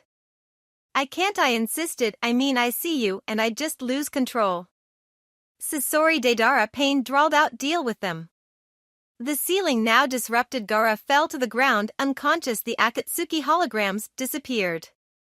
I summoned Abuse promptly and he bellowed out purple gas that filled up the whole cave. Sorry for cheating, Sasori-chan. You really think your lame poison is gonna work on me and Sasori no Dana? Deidara taunted through the poison, his voice coming through distorted. It sounded like he had equipped a breathing mask on. Which was pretty impressive how quickly he got it on. That's just rude. I know for a fact my poison is not lame, I brilliantly retorted, uncaringly marching through the smoke towards Sasori. And I also know for a fact it already did work. Isn't that right, my sweet little boy toy? But of course Sasori couldn't move. This was a poison made just for him that I had been working on for the past couple years. The beautiful combination of necrotizing fasciitis, flesh-eating bacteria, armillaria spp, honey mushroom, Coney immaculatum, hemlock, Consolida subgenus, larkspur, and a whole bunch of other fun stuff. Inventing poisons was fun. Unfortunately for Sasori, the poison was literally made to paralyze corpses made of flesh and wood. All of the main herbs had been mutated enough not to be harmful to live flesh, so it was fine for us to breathe in. But for Sasori? By the time the poison cleared, I had arrived at my destination right in front of Sasori. Deidara's eyes were wide when Eiichi realized how close I had casually walked up. I gave Hirako an affection pat on the cheek and winked at Deidara. See? Not lame at all. I've already immobilized Sasori. Now you're facing a poison mistress who out-poisoned your partner and 2S ranked Jonin, I said cheerfully. I think if I were you I'd run away now. As if we won't stop you, I promised him. We're only here for Sasori and Gaara. Fly away now little sweetie and tell Kisame-sama I said hi. Deidara glowered at me, his cheeks flushing before he clicked his teeth and said I'm not about to leave my partner. You're so admirable, I complimented sincerely. Ibuse? Ibuse leapt up from the ground underneath Sasori, eating him whole before disappearing in a puff of smoke. Deidara only had a split second to stare at the spot where his partner used to be before he leapt up into the air and summoned one of his clay birds. We watched him soar away for a moment, Tenzo casually approaching me. Why are we letting him go again? He needs to escape now so he can slow duck but down later, I explained. Otherwise he gets to Itachi too soon, and if that happens I can't always save them. We've eliminated one of the Akatsuki members and saved the Kazekage, Kakashi said, shoving his hands in his pockets without really expending much effort. Deidara is a volatile enemy with a very dangerous suicide jutsu. We want to avoid fighting him whenever possible. That too. I guess I can't argue with Kakashi-senpai's logic, Tenzo allowed. How's the Kazekage? Let me see, I said cheerfully, skipping over to the cutie patootie that was Gaara. I squatted down beside him, probing his chakra with my own. There was a definite reaction from his chakra and Shikaku's chakra. I grinned widely. Oh yay, we saved my tsundere Yandere. This deserved a small round of applause, so I clapped for myself. Yippee! Both are gonna be fine, but they'll definitely be tired for a couple weeks. Let's get him back to Sunagakure. Shikaku is still with him? Kakashi questioned, frowning behind his mask. Won't they come back for him? No, I immediately answered. They took enough for their silly plan. Poor sweet Shikaku must have been very painful. I gently reached down and kissed Gaara's forehead, knowing Shikaku was still aware of what was going on outside of Gaara's body. Don't worry, sweetheart, we'll keep you safe. The trip back to Suna was uneventful, although we had a grand celebration upon returning. Gaara woke up halfway through the festivities and tiredly joined in. He thanked us in private, but I told him that was completely unnecessary because I would always have his back. We had a great time, and then the following morning we headed back to Konoha, where I knew Naruto ought to be waiting for us. Scene change, not that we got a chance to really visit Naruto when we got back, since we got back around 2 in the morning. We dropped off our initial mission report at the office before heading home. Kimimaro was still awake and reading in the living room. The gentle boy gave us a tiny greeting before retreating back to his room. Tenzo and Kakashi headed off to bed, after taking a long bath separately, of course, because they were party poopers. I, on the other hand, stayed up in my kitchen. Not because I wasn't tired and couldn't sleep. Not even because I was hungry. I was waiting for someone. So I got myself a cup of strong tea, took a seat, and patiently waited. 1 hour 22 minutes and 17 seconds later my guest arrived. Sasori appeared in my kitchen between one blink and the next. He was still in his Akatsuki uniform though. The red-haired man looked around my kitchen before his gaze settled on me. His expression remained stoic even as he coldly said, "You." "Me," I said in return, smiling sweetly at him. "Hello. Who are you really? What game are you playing?" Sasori demanded, his voice coming out in a frosty growl. "I'm Sakura Haruno," I introduced myself, "and I'm here to save your life." "What?" he hissed out. "I'm Sakura Haruno," I repeated, "and I'm here to save your life." "I heard you the first time, you insane brat," Sasori snapped. "Are you delusional? I don't need saving. Where are we?" "This is my kitchen." I gestured. "I'm here in my kitchen, and you, well, you might be a bit harder to explain." Sasori's eyes narrowed. "Physically, you're in the realm of the in-between where the salamanders live," I explained, "and they placed you in something called the spirit prison."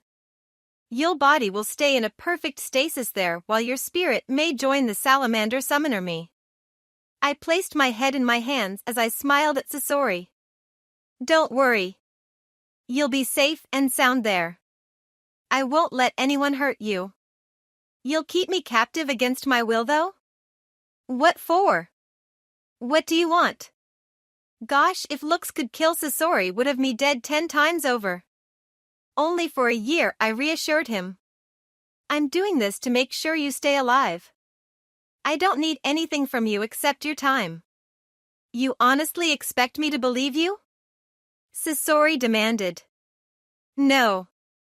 But that doesn't matter, I dismissed. I'll always do what I can for the people I love. That got an incredulous look. I blew him a kiss. Welp. I'm off to bed, my boy toy. Love you. Oh boy, did he want to kill me, judging by that delicious killing intent oozing off him. Chapter 19 Food Bribes. The next morning I got to wake up to the beautiful face that was Sasori's. The puppet master had been at my bed glaring with icy hatred upon my sleeping form, waiting for me to wake up. Good morning. I chirped, smiling adoringly at him. How was your night? Filled with boredom, Sasori snapped. You will rue the day you trapped me, you insufferable petulant brat. I'll leave the TV on downstairs tonight then, okay? I offered. I'll purchase some audiobooks too. If there's anything you want, let me know. I want my freedom. You'll get that in about a year, I dismissed, hopping out of my bed and pulling my shirt off. He made a disgusted noise at that, but refused to turn away. He was likely trying to show that he didn't give a flying hoot, which was very possible. Ready for today? You'll get to meet one of my teammates, and then we're gonna go on a super-duper fun mission. Sasori sneered. Planning on kidnapping more people? Always. You're insane. So I've been told. I finished getting dressed and headed downstairs to make breakfast. Then I sensed a delightfully familiar chakra at my front door, and I hurried to let him inside. My child. I squealed with delight, throwing myself at a sheepish Naruto. Naruto laughed, catching me and pulling me into a tight hug. You're back? Do you want breakfast, honey? Breakfast sounds great, Naruto chirped, pulling back. How've you been? Oh, you know. Worshipping the goggle gods, making everyone around me uncomfortable, standard stuff. I waved my hand dismissively. Is Jiraiya with you? Nah. Perv took off as soon as we got back. Naruto shoved his hands in his pockets. Kakashi-sensei with you? Yep. We live together still. He go insane yet? Not yet, Kakashi answered tiredly from behind me. Naruto, come on in. We've gained a couple more roommates. Naruto stepped inside, curious about who else had joined us. Kimimaro, you remember him, right? Lives downstairs now, I said, but he's pretty shy, so he doesn't like to come up often. He's also suffering from a lot of memory loss, so watch what you say around him. Don't mention anything about the snake fella. Naruto was momentarily surprised by this, but nodded along. Okay. We also have a tree baby. Is this like your fur baby? No. Although Brightheart does still live with us. Our tree baby is named Tenzo, and I am not your tree baby, Tenzo corrected, poking his head around the corner of the kitchen to glare at us. His glare softened when he looked over at Naruto. I'm Tenzo. A friend of Kakashi's. I made an offended noise. But not mine? Definitely not, Tenzo informed me, Naruto said, slinging an arm around my shoulder when I pouted at Tenzo's cruel words. You don't need that jerk. I'll find you a million friends who are 10 times better than he is. I sniffled. You're so good to me, Naruto grinned brightly at me. Yep. So how about some pizza? I laughed at that. Okay. But once we're done eating, we all gotta go to Tsunade. I have some fun information to give her. Tenzo and Kakashi groaned at that. Scene change. Once everyone who was important in Tsunade's office, Tenzo, Kakashi, Naruto, Shizen, Tsunade, and myself, I decided to cut straight to the chase. We have a chance to hunt down Orochimaru and bring Sasuke back. The responses were immediate. Naruto's eyes were wide while everyone else tensed and prepared for the rest of the information. Sasori snorted from the background. Sasori had a spy within Orochimaru's organization and a rendezvous was scheduled, I continued. From the ever so slight twitch from Sasori, I knew I caught his attention. If he were an emotional man, he might have started yelling at me about how I knew that information. But Sasori was a careful man. It was starting to become clear he couldn't intimidate me, and the fact that I knew information only he and his spy ought to have known was bound to catch his interest. The thing is, the spy double-crossed Sasori a long time ago, I said, ignoring the narrowing of Sasori's eyes. Sasori had used a seal to control the spy's mind, but Orochimaru found the seal and broke it. Since you know, Orochimaru and Sasori used to be partners in the Akatsuki, so Orochimaru knew what to look for. Tsunade leaned forward on her desk, steepling her fingers together. What are the chances of success on this mission? I shrugged, the answer spilling out of me with ease. Around 25% for complete success. No chance of failure since I'm prepared, but there's a good 75% all parties escape. It's still important to make contact at this point because Sasuke requires some of my information in order to safely not kill his brother. We're going right? Naruto demanded. We gotta save Sasuke. Tsunade and I continued to stare at one another as she considered my information. The past couple of years had given her ample amount of evidence of how accurate I was. As in, I was literally never wrong before. I wasn't entirely certain how she was handling all the information found under the office in addition to my future knowledge, but I knew she trusted what I said. She wouldn't have accepted me as her apprentice or appointed me as hospital second director if she didn't trust me. Tsunade finally gave a slow nod. Fine. Get ready to leave in an hour. Naruto, start packing. Sakura, Tenzo, Kakashi, all three of you stay. Naruto was perturbed by having us stay, but he left without a fuss. He wasn't going to complain about getting a chance to rescue one of his friends after all. Tsunade leaned back in her chair. Tell me everything that's going to happen, Sakura. With ease the answer came. We're going to meet with Orochimaru, go back to his base, and then he is going to take Sasuke and leave. We will get to talk to Sasuke, but he will remain adamant in his pursuit of Itachi. Will the Akatsuki show up, or Danzo? Akatsuki, no, I said, doing my best not to look at the extremely interested Sasori. Danzo is going to insist that we fill our spot on the team with one of his root members, but he is easily persuaded to our side. How easily? Naruto can therapy no jutsu him after an hour of talking, I stated firmly. If that fails, then I can do it myself. Will Danzo provide enough information to incriminate himself here? No, but Orochimaru might be interested, I said, and then more words came out without my permission since Danzo was the one who hired Orochimaru to kill Sarutobi. Oh. My. God. I gaped. Tsunade was gaping at me. Shizen gasped. Tenzo stared at me in disbelief. Kakashi was, well, he remained largely unaffected, but I knew he was equally as surprised as me. I mean, I knew that information already, but I didn't expect it to literally slip out. He what? Tsunade howled, slamming her hands on her desk and utterly smashing it. Yeah, I said, how else did you expect Orochimaru to get up-to-date security codes to slip through the barrier? His main spy was Kabuto, and Kabuto wouldn't have that kind of access. Orochimaru lost all his spies in the Umbu when Minato took over and did a purge. Bits of killing intent started to leak off Tsunade, and Shizun was quick to try and soothe her. It'll be okay, Tsunade-sama. We'll stop Danzo. We've already almost finished identifying all the root agents. Neato, I thought. Tsunade took a deep breath, raising her head to glower at the three of us.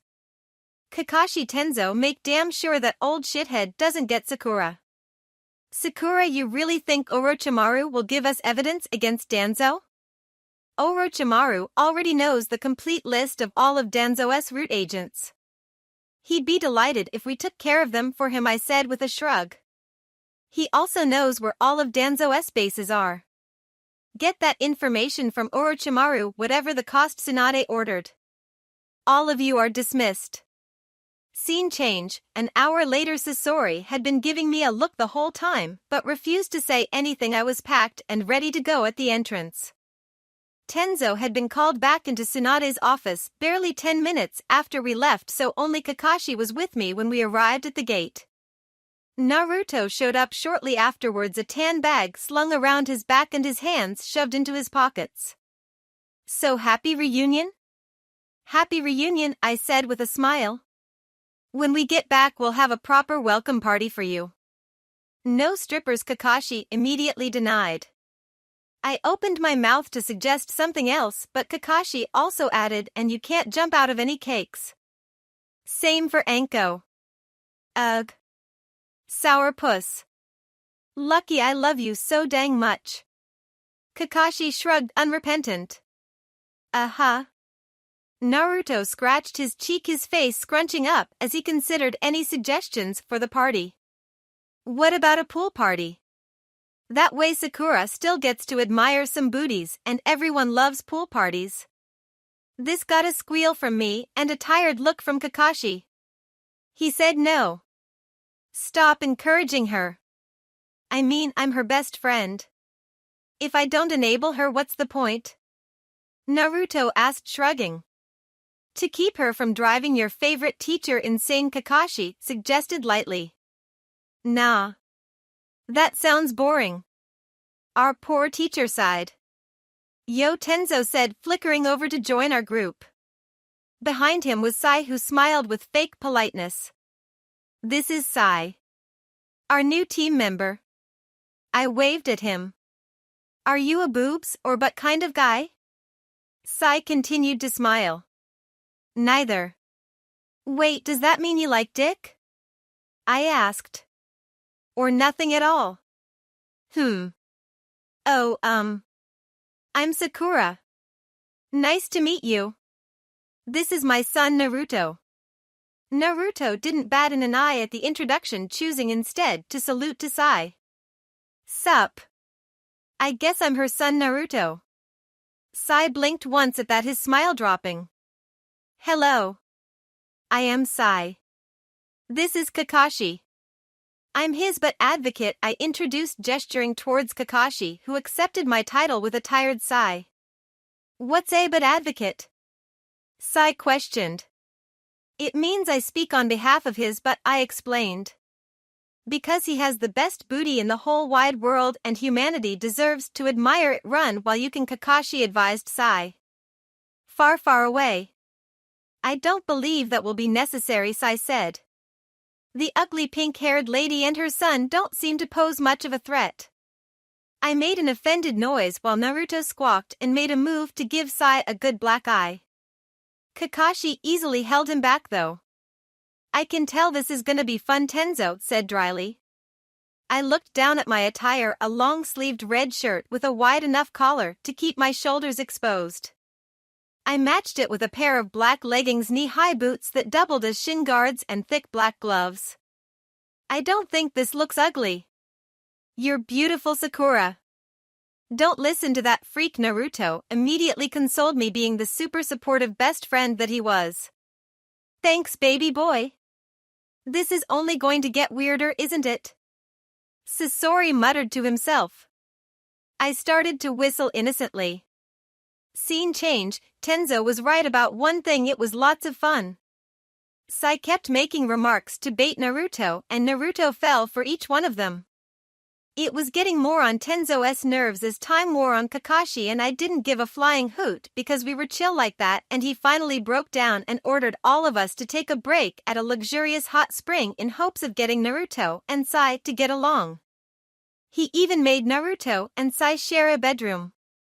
Obviously I got to back with Kakashi since he was my bodyguard. He did make me promise that if he bought me all the dessert I wanted I would keep my hands off him and his equipment for the rest of the mission. Completely worth it. Those sweet dango sticks were the bomb.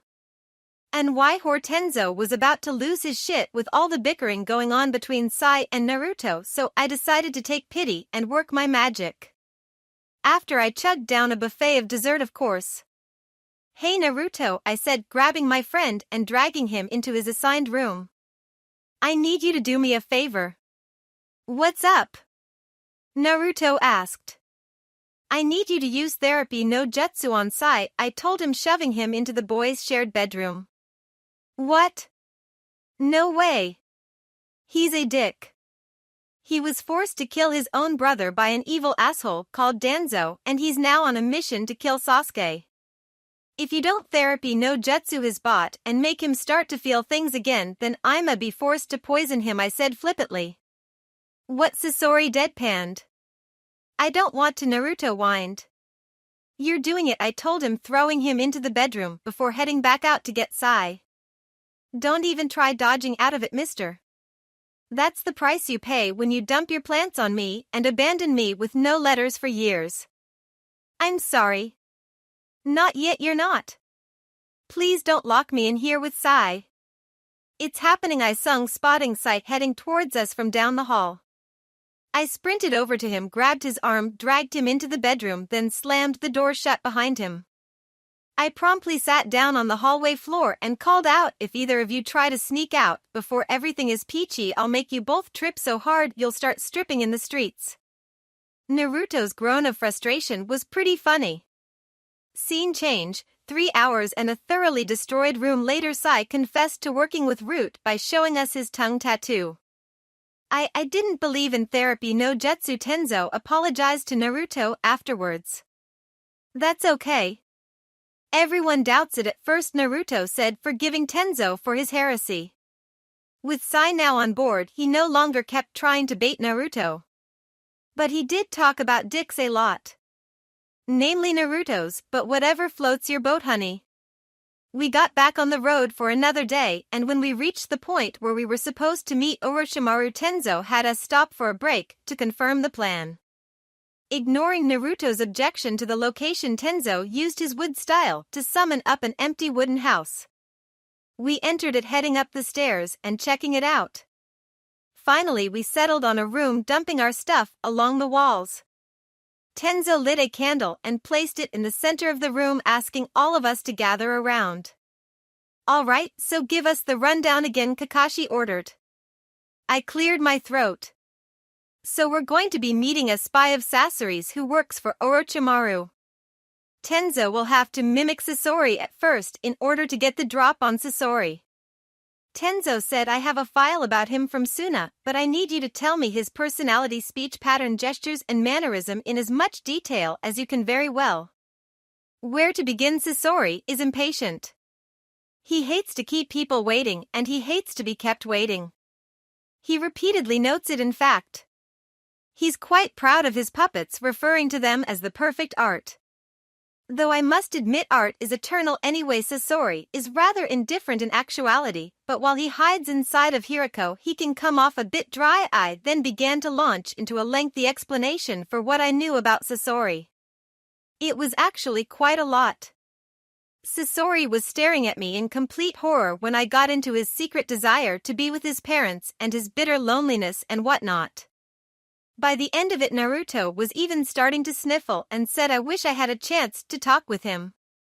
"Okay then," Kakashi said slowly. "Thanks. I'm sure Tenzo got plenty of information." Tenzo had a dead look in his eyes. How much do you know about all of us?" "You really have no privacy as long as I'm around," I admitted to him. This made the tree baby groan and rub his forehead for a while. "Okay. Whatever. The strategy is simple.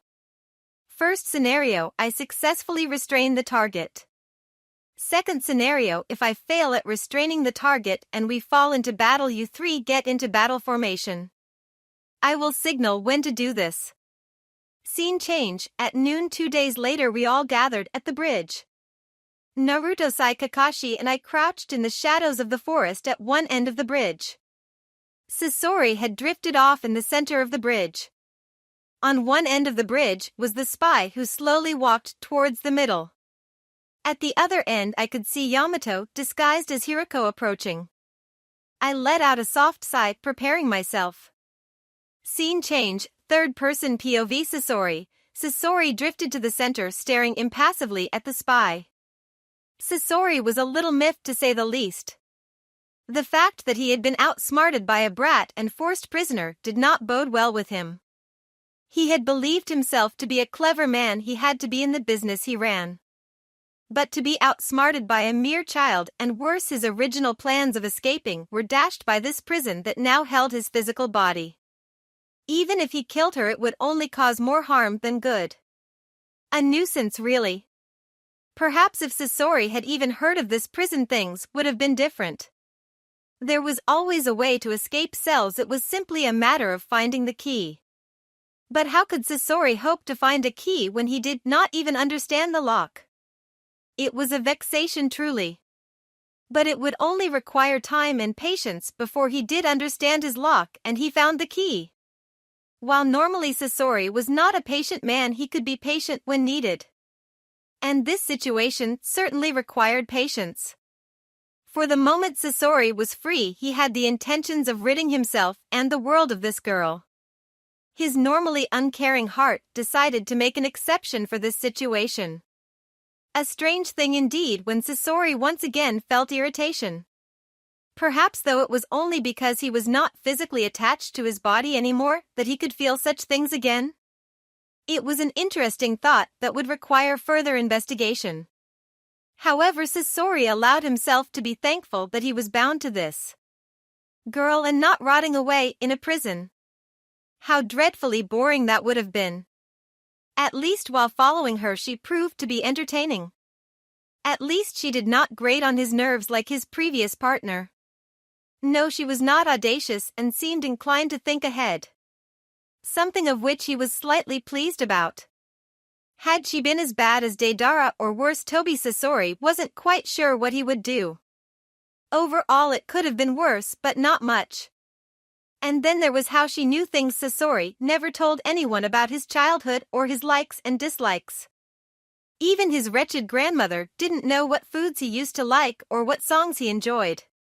She was supposed to be Kisame's fangirl. Why did she stalk Sasori to such an extent? How can she see straight through him? How bothersome. Sasori was pulled from his thoughts as he noticed the approaching spy and the approaching mimic of him. It was a little odd to see himself walking towards him.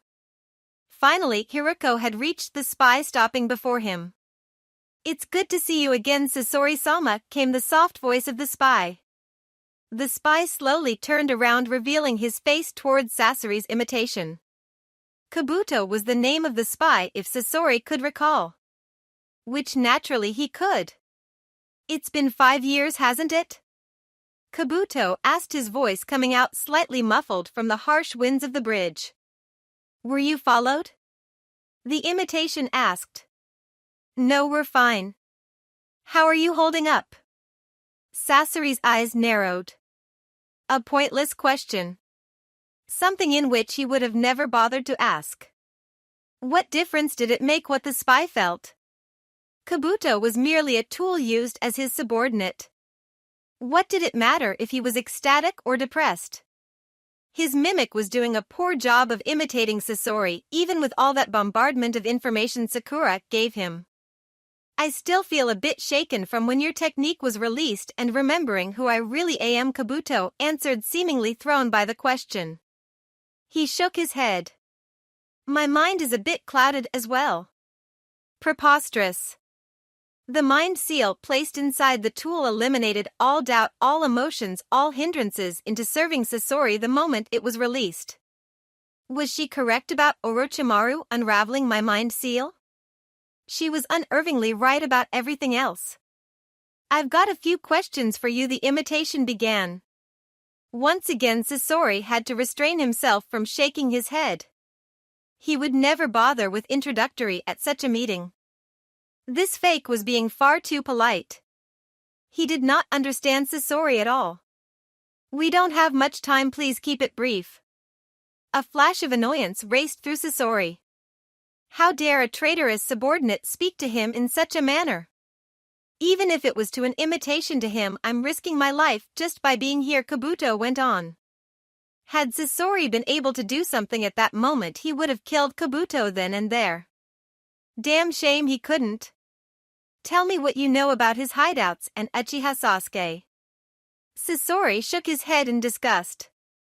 Why would he care about Uchiha? While having the Sharingan implanted in a puppet would be most useful, he had no intentions of going out of his way to hunt down a mere boy. It was hardly worth his effort. Furthermore, he already knew where Orochimaru's bases were. Did they honestly suspect that Kabuto was his only spy inside Orochimaru? Granted, he was the closest spy to the former partner, but did they really believe Sasori so inane that he wouldn't come to the conclusion that he needed more spies? Imbeciles. Nevertheless, Kabuto answered the imitation despite the wrongness of it all. There are several hideouts. He switches from one location to the next each week to keep his whereabouts hidden. Of course, he has them in many countries, not just his village land. Orochimaru's spies sneak in, set them up, and manage them in his absence. But he makes use of many different methods to switch locations, so tracking him isn't easy. Where is he now?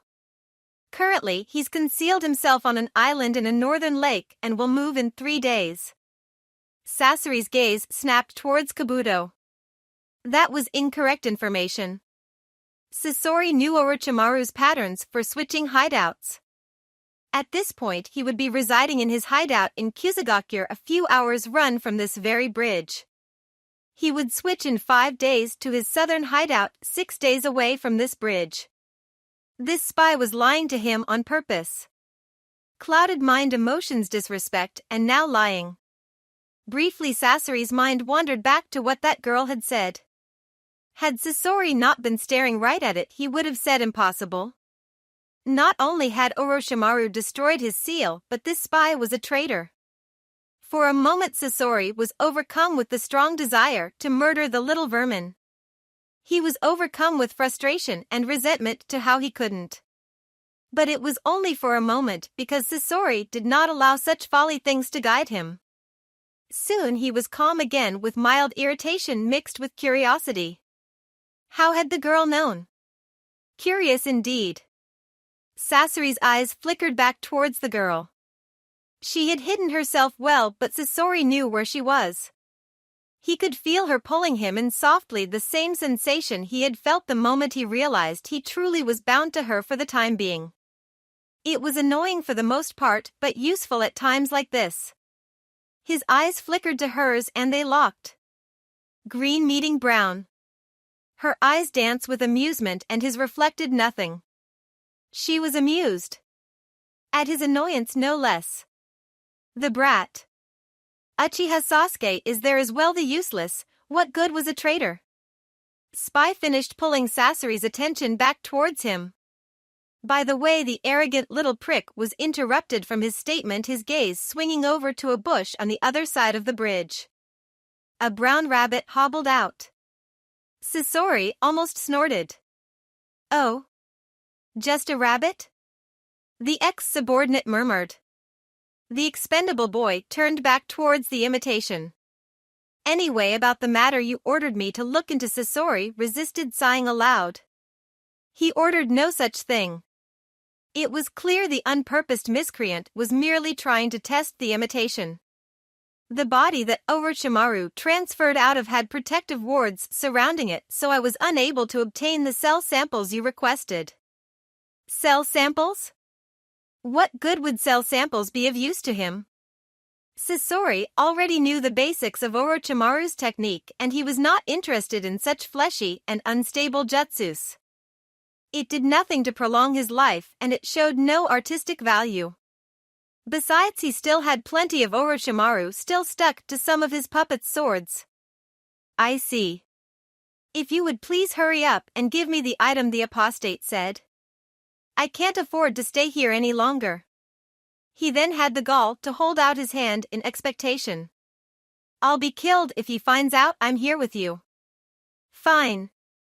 The imitation then prepared to rush forward, pulling out a kunai in the process only to stop right where he was. Orochimaru appeared right behind the ignorant boy.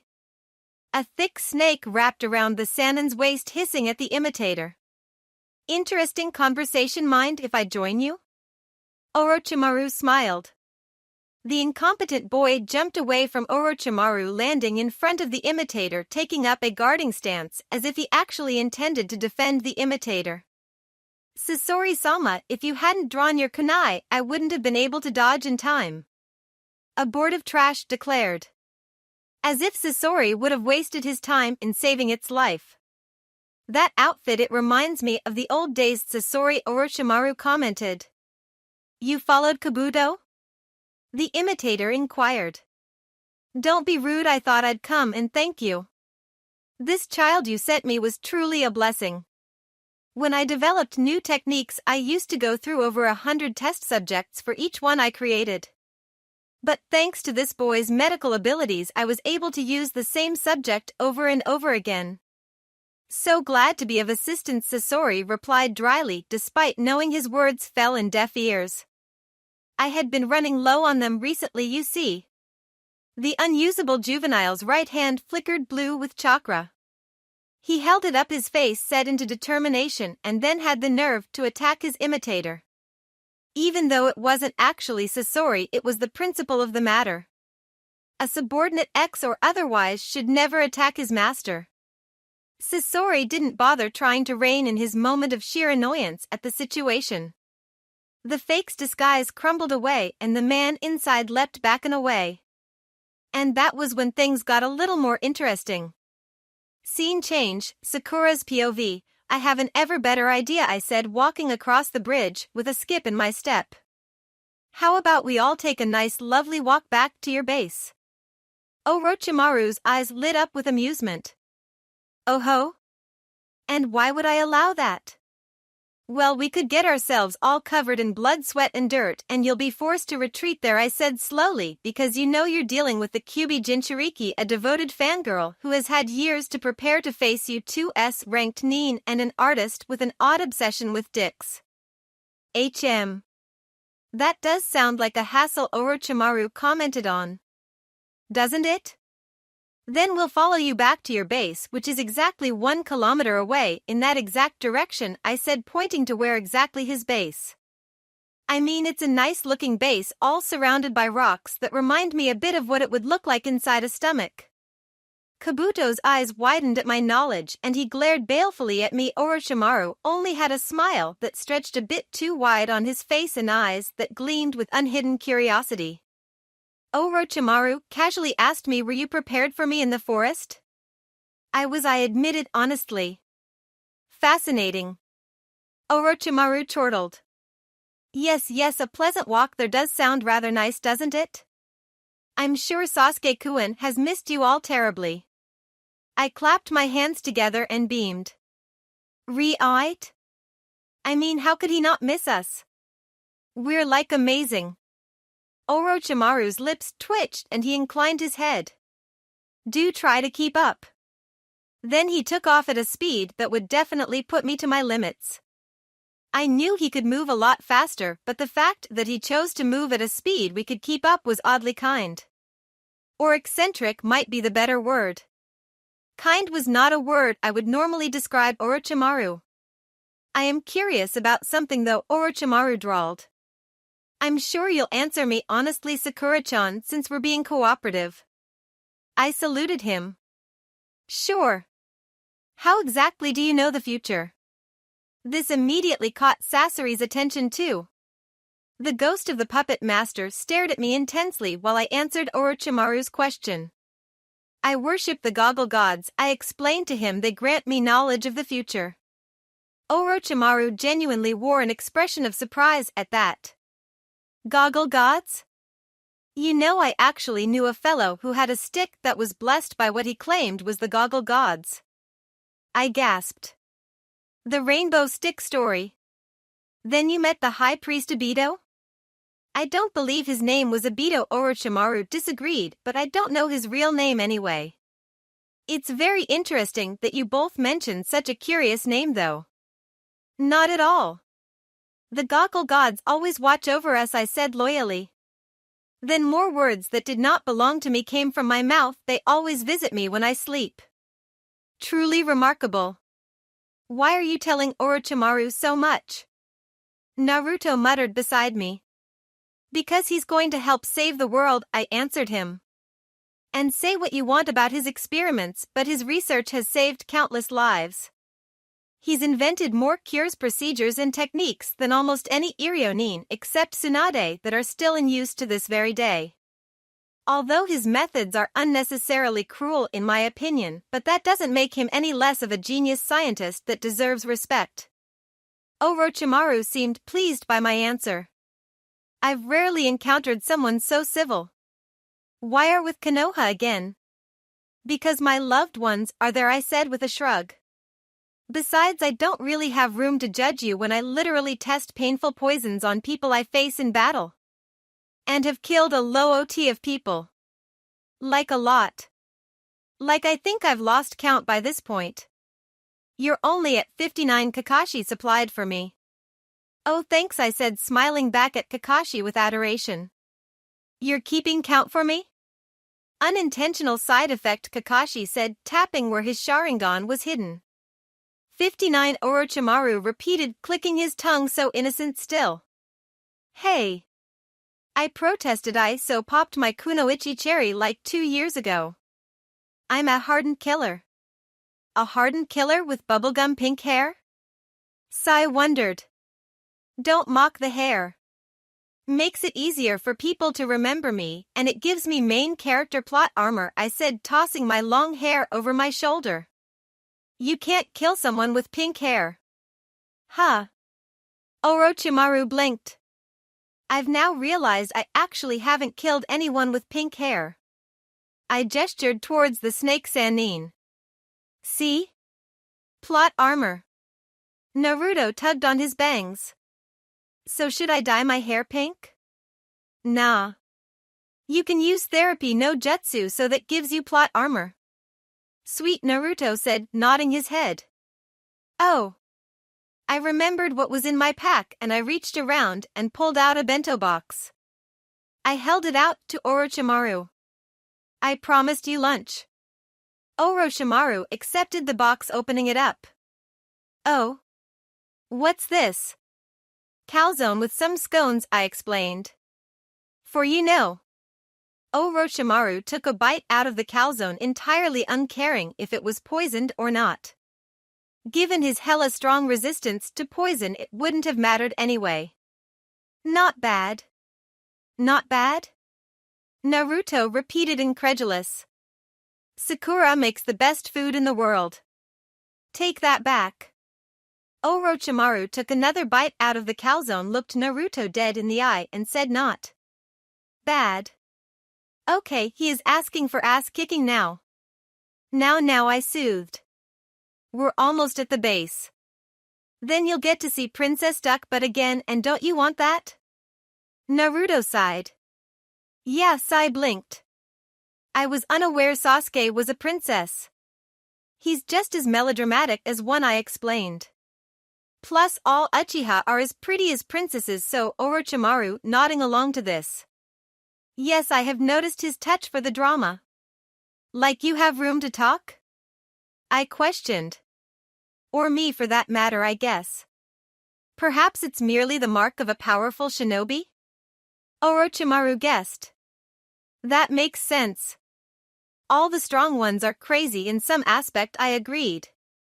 We got Kakashi with his obsession over a 12-year-old boy and girl, Naruto with ramen, me with booty, Sasuke with his vengeance. Yeah, I think it's safe to say all the strong ones are crazy. I don't have an obsession with a 12-year-old boy, Kakashi protested aghast. I gave him a look of plain disbelief. Orochimaru finished his calzone and said, here we are. Welcome to my little abode. Kabuto opened the door. Kabuto reluctantly did as he ordered and Orochimaru escorted us through his base. We only had to walk for another few minutes before we reached Sasuke's assigned room. Naruto kicked the door open. Time to go home, bastard. I kicked the door that was now shattered to pieces on the floor because I also wanted a dramatic entrance. Yeah. What he said. Sasuke immediately got up from his seat, pulling out his katana and summoning his Sharingan. Hey now. Remember your promise not to kill me, I reminded him. I've perfected my poison to make people strip and I am so not above bombarding you with that when you start your fight with Itachi. Oh god, I lived for those death glares. Orochimaru coughed into his hand, doing a piss-poor job to hide his laugh. Yes, well. I'll leave you all alone for a while. I'll come back for you later, Sasuke-kun. Try not to kill our guests. With that, Orochimaru left us alone. I waited until his chakra signature was gone. Damn, he really was pretty arrogant leaving us alone. Not that I could blame him, all things considered, before I gave the all-clear signal. How did you manage to convince Orochimaru to bring you in as guests? Sasuke questioned, lowering his katana. By being nice, I said cheerily. And that actually worked? Sure. I also used food like I'm about to do with you. I pulled out another bento box from my pack and held it out to him. Come with us and you get free food. No. But it's pizza. I exclaimed, holding it up for Sasuke to see. And I brought you a jar of my homemade marinara sauce. Sasuke snorted disdainfully. You cannot bribe people with food, Sakura. See, that's where you're wrong. I bribed Kakashi to let me buy Aika, I told him proudly. And he's starting to succumb to my bribes of food in exchange for getting to wear his shirts. You're giving in to her? Sasuke asked Kakashi, his lips twitching. Is this the part where I congratulate you too now? No, Kakashi denied strongly while I chirped yeah. Sasuke, you gotta come back with us, Naruto said firmly, folding his arms over his chest. How can you stand to be with someone so obviously insane? Sasuke pointedly looked at me. Naruto, clearly offended on my behalf, objected indigently. Sakura's not insane.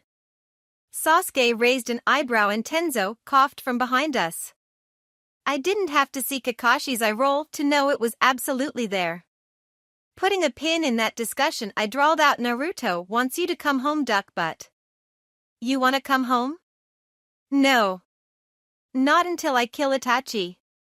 Then you'll come back? Naruto pressed. Sasuke pursed his lips, so I added my own incentive. If you never come home, I'm tearing down the district and putting a Goggle God's temple that will double as a strip club. It'll be named Bakakashi. What? Kakashi hissed out from behind. Tenzo started coughing heavily, struggling to hide his laughter. How are you not in a straitjacket? Sasori wondered, sounding like he was honestly baffled I wasn't living in a padded room. Sasuke's face cringed like he just bit into something sour. You actually would too. Something to think about, I said cheerfully. Well, it looks like Duck but isn't ready to come home yet, Naruto. Since you're his friend, you'd be supportive and wait for him, right? Why you gotta put it like that, Sakura? Now I have to wait for his stupid ass, otherwise I'm a bad friend? Naruto complained. Fine. After you kill your brother, if you aren't back home in 3 days, I'm breaking your legs and dragging your dumbass home. Okay, Sasuke agreed to, clearly not believing Naruto would be able to do that. So you'll leave now? I took out a scroll from my bag and shoved it into Sasuke's hands. Read that. Burn it when you're done. Probably best not to let Orochimaru read it. Got it, Sasuke said, tucking the scroll away. Goodbye. Fuck you, Naruto said eloquently, huffing and stomping out the room. I'm afraid I'm going to have to insist we take our leave now, Orochimaru remarked, stepping into the room, smiling with his usual kind of creepy smile. The base will be self-destructing soon. If I were you guys, I'd run. Oh, fun. I walked out of the room brushing past Orochimaru. I didn't miss the fact that he slipped a scroll in my hand and I didn't comment on it. Leaving the base was pretty easy. Even if Naruto was hella sulky about it, but by the time we made it back to Konoha he had perked up. Especially since I promised to bake him whatever cake he wanted. Tenzo kept dropping so many hints at a baked Alaska that Naruto ended up deciding to give that one a try. The tree baby looked immensely satisfied with himself for successfully manipulating Naruto into picking out his favorite treat. The trip back to Konoha was uneventful in comparison. Sai was still quiet, but he did express an interest in trying my food, so we invited him along for cake too. I sent Naruto off to shop for the supplies with Sai because poor baby needed some sunshine in his life, and I along with Kakashi and Tenzo headed off to Tsunade's office to give her the mission report. I hopped through Tsunade's window holding up a scroll proudly. Here you go. The info you wanted for the gardening project. Kakashi and Tenzo climbed in behind me, both curious about the scroll. Tsunade's eyebrows rose. That creep actually gave that to you? The enemy of my enemy is my friend, I said with a shrug. I hid a note asking about it in the bento I gave him, and he subtly handed this back to me afterwards. Tsunade accepted the scroll, doing a cursory examination before opening it up. A quick scan had a wicked grin on her face. It's actually here. I gave her a thumbs up. Yep. Anything else I should know? Can't think of anything else yet. Unless think we should have a pool party to welcome Naruto back? No, Kakashi said passionately. Tsunade's evil grin widened. Actually, I do think that sounds like an excellent idea. Shit, Kakashi whispered in quiet despair. Tenzo patted Kakashi's shoulder in consolation. Scene change. Bonus Sasori no Dana was killed. Deidara grunted his hologram, turning its head to glare hatefully at Kisame. By your stupid fan Kisame-san. All eyes turned towards the unrepentant Kisame, who was definitely hiding the apology cake Sakura had sent him the very same day she won against Sasori. Itachi had already eaten his half. Who knew he could be such a pig of sweet things? Not that Kisame could blame him. Shit tasted great. Kisame shrugged. Whoops. Can't you control her? Deidara demanded. I just lost my partner, yeah. How can I control her exactly? Kisame asked. She clearly has no issues fighting me. What do you want me to do, kill her? Yes. Next time I'm in Konoha, I'll be sure to do that, Kisame said dryly. Enough pain, cut in. Zetsu, are you able to salvage Sasori's spy network? It will take a while, but it can be done, Zetsu answered. Get it done, Pain ordered. Kisame tried to control her. Yeah. I'll get right on that. If Pain noticed the sarcasm in Kisame's voice, he didn't comment on it, dismissed. As the holograms vanished, Kisame once again looked down at his last slice of sweet apology cake. He took a bite out of it, savoring its taste. Man. I hope she takes the rest of those assholes. Think she'll keep making these cakes? Without a doubt, Itachi said, honestly hoping for the same thing. Chapter 20. Zombie Haku was carrying a basket draped in pink cloth. It was a very feminine and pretty-looking basket, and if Haku was insecure, he might have been uncomfortable carrying such a thing in public. But Haku didn't mind in the slightest. He was, as Sakura dubbed it, gender fluid, and was perfectly fine masquerading as a girl whenever he wanted to. He liked cute things. Although he didn't like it when people stopped to stare at him on the street. He understood he was a pretty boy and he drew the gazes of both genders. That didn't mean he enjoyed their looks. He couldn't help it if he was born with good genetics. Which was why he was most comfortable wearing a mask. But May had become increasingly insistent that he didn't hide his good looks and should instead embrace them. She might have only said this to convince him to dress up in a kimono, though. Haku approached the Mizukage Tower, heading past the guards on duty and giving a polite nod to the secretary. He headed up to the highest floor where he could already hear his master and Mei arguing.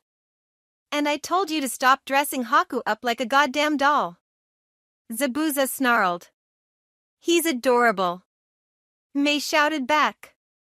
"Beautiful people ought to embrace their blessings. It's for the betterment of the world." "In what way?" Zabuza howled. Haku cleared his throat politely when he entered the room. Zabuza had his hands on Mei's desk and was leaning over it. Mei was leaning forward as well, her face barely a few centimeters away from Zabuza. Both were red-faced, and when Haku announced his presence they abruptly jumped back. "Sakura-chan will be happy to hear about this," Haku thought. He held up the basket. "Sakura-chan sent a goodie basket for Mei-sama." Mei's entire face lit up like the sunrise. She had originally been skeptical of Sakura's delightful treats, but after seeing Zabuza and Haku wolf them down a few times she eventually gave in. She was hooked instantly. Mei tried to persuade the Hokage to send Sakura with the Konoha delegation to work on their alliance, but Sakura was already going to Suna. It was unfortunate timing, but Mei was damn determined to convince Sakura to defect from Konoha and be her personal baker. "I also have a note from Sakura for you," Haku went on. "She'd like to ask you to officially join her harem. In doing so she will send a goodie basket twice a month along with the official harem clothing." Clothing Haku proudly wore on his days off because they were extremely comfy. He caught Zabuza wearing the pajamas every now and then. Mei thought for all of 3 seconds before she said, "Of course." "Does she need my sizes?" Haku recited Sakura's written response to that. "Everyone knows a goddess's sizes." That made Mei giggle flirtatiously while Zabuza made a scoffing noise. "Goddess my ass," Zabuza grouched. He wasn't able to dodge Mei's hands and the Mizukage promptly threw him out her window. She turned back to Haku and said with a smile, "Please let Sakura-chan know, I'll gladly accept. I'll write a letter to her shortly if you don't mind sending that along." Haku nodded shortly, happy with this outcome. "Of course. I'm sure Sakura-chan would be very happy to hear from you." Scene change. Sakura, "Look, I cut in sharply, taking a seat at the table for breakfast the following morning. If you want to keep talking about my boy's dick you're gonna have to become his dick advocate. There is no other way. Otherwise Hina-chan is gonna kick your ass." Sai didn't respond immediately, considering my argument. Naruto was torn between wanting to vehemently reject the idea and wanting to always enable my insanity. Kakashi and Tenzu were watching Naruto's inner conflict with no hidden amount of amusement. "You know Naruto," Kakashi casually slid in, "if you asked her to not make you get a dick advocate then I bet she would. She's your best friend, right?" Naruto was sucking on his inner cheeks, glaring hatefully at Kakashi. "But having a genital advocate is great," I persuaded him. "I mean Kakashi's but really appreciates all the work I do." I absolutely deny that with every fiber of my being, Kakashi informed me. "You ignore your but you can't understand what it's saying," I dismissed. "Hear that? Sakura-chan's the best and you should join her harem? I think that's what your booty wants." Kakashi shook his head. "Are you officially asking me?" "Nope. Not until I know for certain you join, and I know exactly when that will happen," I said with a wicked grin. "When the high priest has descended from his retreat and he joins my harem. You will follow him." "Is the high priest Deadpool or Obito?" Sai questioned. "I do not remember which one." "Okay, so high priest of insanity is Deadpool," I explained, "but high priest of the goggle gods is Obito. He has the rainbow stick story, and when I have proven my worth he will enlighten me." Sai nodded, accepting this information. "And what are you?" "I am the priestess who hears their stories," I answered. "And Kakashi's but advocate who gets daily hugs." "And if I were to become Naruto's genital advocate," Sai said, slowly ignoring how Naruto cringed, "would I be a part of this religion? Why am I here?" Sasori bemoaned, burying his face in his hands. My boy toy was finally starting to show the signs of cracking after listening to our wild conversations for the past few days. Take me to TNI please. You could become an acolyte, I offered Sai. The Bakashi temple hasn't been built yet though. Kakashi made a groan of distaste at that and Tenzu gave his senpai a consoling pat on the back. Sai considered all of this. You can stop this Naruto, Tenzu tried to persuade him. Breakfast meals don't have to be about your little me. Naruto looked over at Tenzu, then he looked Sai dead in the eye and said with a completely straight face, Sai, will you be my dick advocate? Sai didn't hesitate. Yes. Kakashi and Tenzu moaned as I let out a whoop and high-fived my best friend. See? That's why I love you the most. I know, Naruto said, grinning. But no offense, Sai.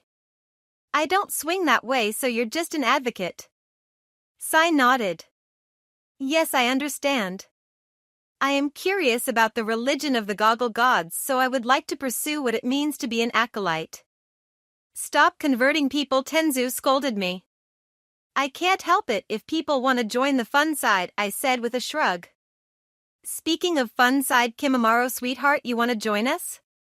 Kimimaro silently stood in the doorway of the kitchen, having come up from his room from the smell of a hot meal. He shifted his weight uneasily, looking around at us. I patted the empty seat next to me, giving him a big warm smile. Come here. I promise we'll keep it clean now. Oh, sure for him, Kakashi muttered. He is a precious little angel and deserves to be cherished, I said sternly. Naruto, say hi to your brother from another mother. Hi, brother from another mother, Naruto greeted him, waving. Come on. I'll tell you the story about how we saved a princess. Kimimaro hesitantly took a seat in between Naruto and myself. Okay. Naruto gave him a big sunny smile. My best friend understood that Kimimaro's memories were jumbled up and the dear was suffering from PTSD and general anxiety. Therapy definitely helped, but it was time to start establishing a social support network. I thought Naruto would be a good first friend, outside of me, because Kimimaro already acknowledged me as his caretaker and someone who cared deeply about him. He and Tenzu already had a tentative bond, and I hoped that after Kimimaro opened up a bit more to Naruto that he and Tenzu would officially become friends. Scene change. I woke up that morning and I thought to myself, today I wanted to be a guy. So I went about binding my chest as tight as I could, swapping out my usual outfit for thick black pants and a red hoodie, and I pulled my hair into ponytail a bit like Itachi's. My change in appearance wasn't commented on at breakfast, and only when everyone was gathered at our meeting point did Naruto ask, what happened to your boobs? I'm a boy today, I explained. They stared at me in silence. Of all the things that could have been said, I'm glad it was that Kakashi finally settled on. Does this mean you need a dick advocate? Sai questioned, perfectly serious. I considered this. I guess I do need an imaginary dick advocate. You want to volunteer? Sai nodded, accepting this noble task. And that was that. Back to business. I thought we'd take a break from missions and focus on training for A while Kakashi told us. Specifically, I wanted Naruto to learn about nature change in chakra. Sakura, I know you probably need to work at the hospital. Rightio, I confirmed. Cool beans then. While Naruto's sweating out here in this heat, I'll get to sew arms back onto dumbass. Great day already. That got a small snort out of Sasori, which made me beam like a sunrise. So I said with a smile, who's gonna be my escort? Kakashi and Tenzu exchanged looks. A silent argument was made between the two before Kakashi sighed and said, I will. Tenzu will supervise Naruto's training. I let out an eep of joy at that, launching myself at Kakashi for my daily joyous hug. The ex-Umbu captain accepted it with grim reluctance and started walking towards the hospital with me still clung onto him. I didn't have to let go until we got there. Scene change, things fell into a comfortable routine for a week. Sasori was surprisingly entertained by my outrageous patience and surgeries. He floated above most of the procedures and gave clipped remarks here and there, and he actually chuckled when he saw the look of one of the patients when he realized what I'd have to do to treat him. He was equally amused when Anko and I got together and tormented whatever poor sap she accidentally poisoned. He even suggested a few recipes that had me itching to try out. What I'm trying to say is there is no better bonding technique than witnessing the sheer stupidity of some dummies. And getting to relish the look on their faces when you pull out the big needles. All too soon our routine was put on hold and our team was sent off on another mission. Naruto's dick advocate Kakashi and Kakashi's butt advocate. Together again and ready to take on the world. It was gonna be swell. Scene change. I get to use a new poison, I squealed out in delight, unable to stop myself from glancing over at Sasori with unhidden affection. Don't look so happy. It's merely a combination I wanted to try for myself, Sasori snapped back insistently. Since your summons can procure ingredients with ease, the most rational thing to do was give you the recipe to try out. I love you, I told Sasori, and everyone in my team sighed and responded back with I know. Except Naruto, who perked up and said I love you too. I clapped my hands excitedly. This is gonna be great. Oh boy. It didn't take long to figure out which mission we were sent on. It was, drumroll please, the 12 Guardians arc. We were summoned to meet some monks near the fire temple. Canonically, when the other party would fail to show up, Naruto would get separated from Team 7. He'd end up stumbling upon one of the 4 hidden tombs Team 7 was asked to protect.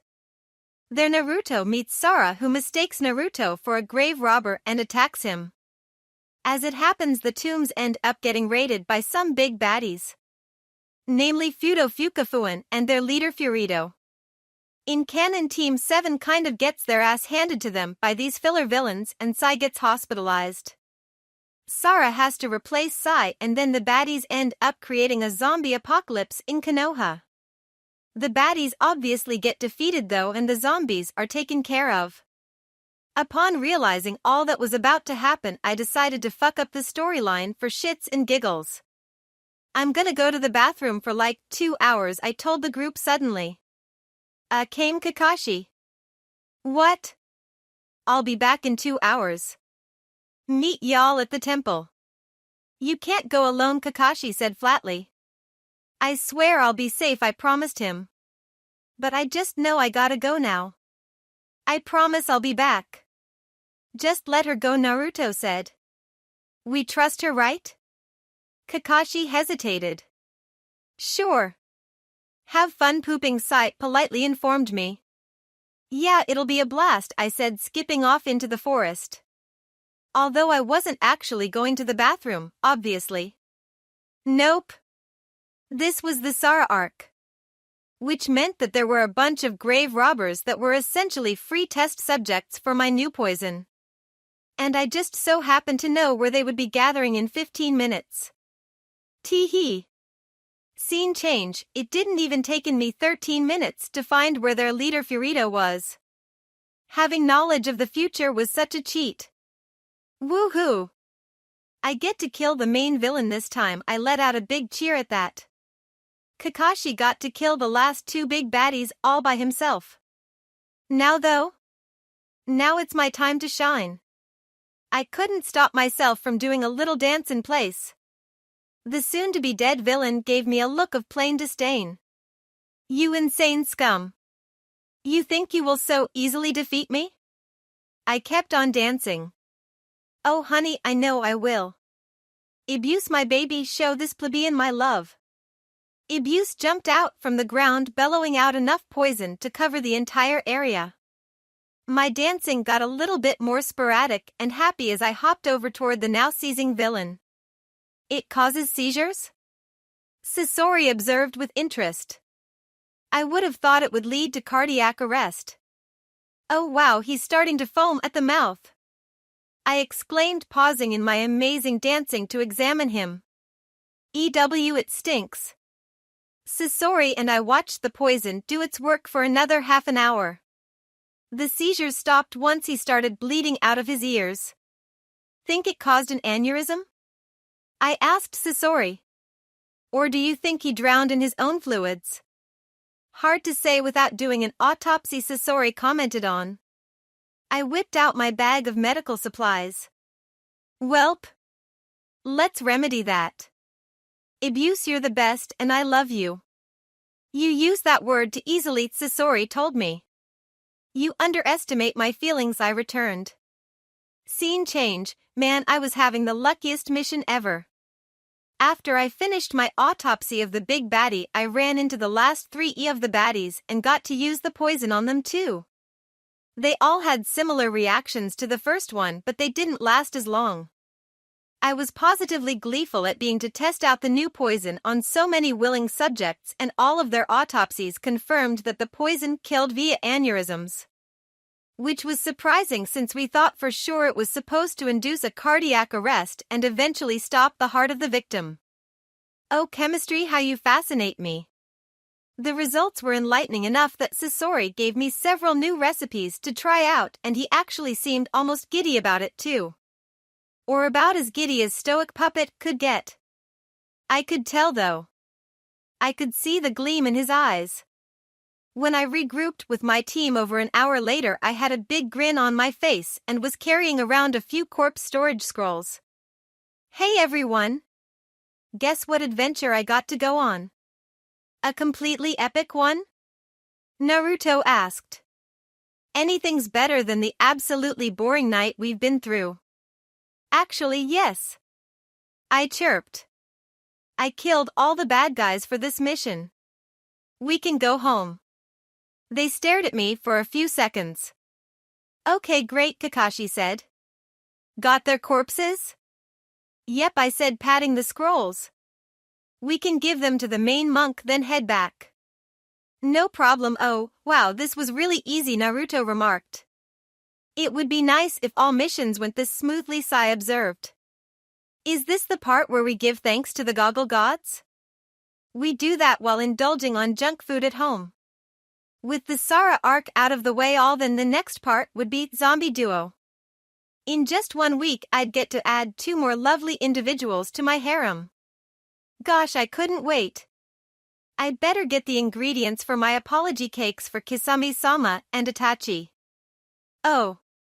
And I better talk to Anko about Jashin again, make sure she's still interested. Scene change. With Tsunade's help, we were able to pinpoint the location that the Akatsuki duo would be heading to submit the monk's bounty. Asuma's original team would still head out there, and we would send search party to all the other points because we didn't want to let on to how much we knew. Especially since Project Uproot, Ba Dum TSS He has begun.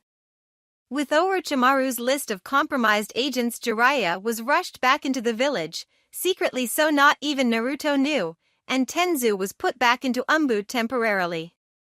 I didn't know all the details, but I knew the 2 of them were slowly kidnapping Root members, releasing them of Danzo's seals, and giving them to the clean TNI agents to either rehabilitate or take care of.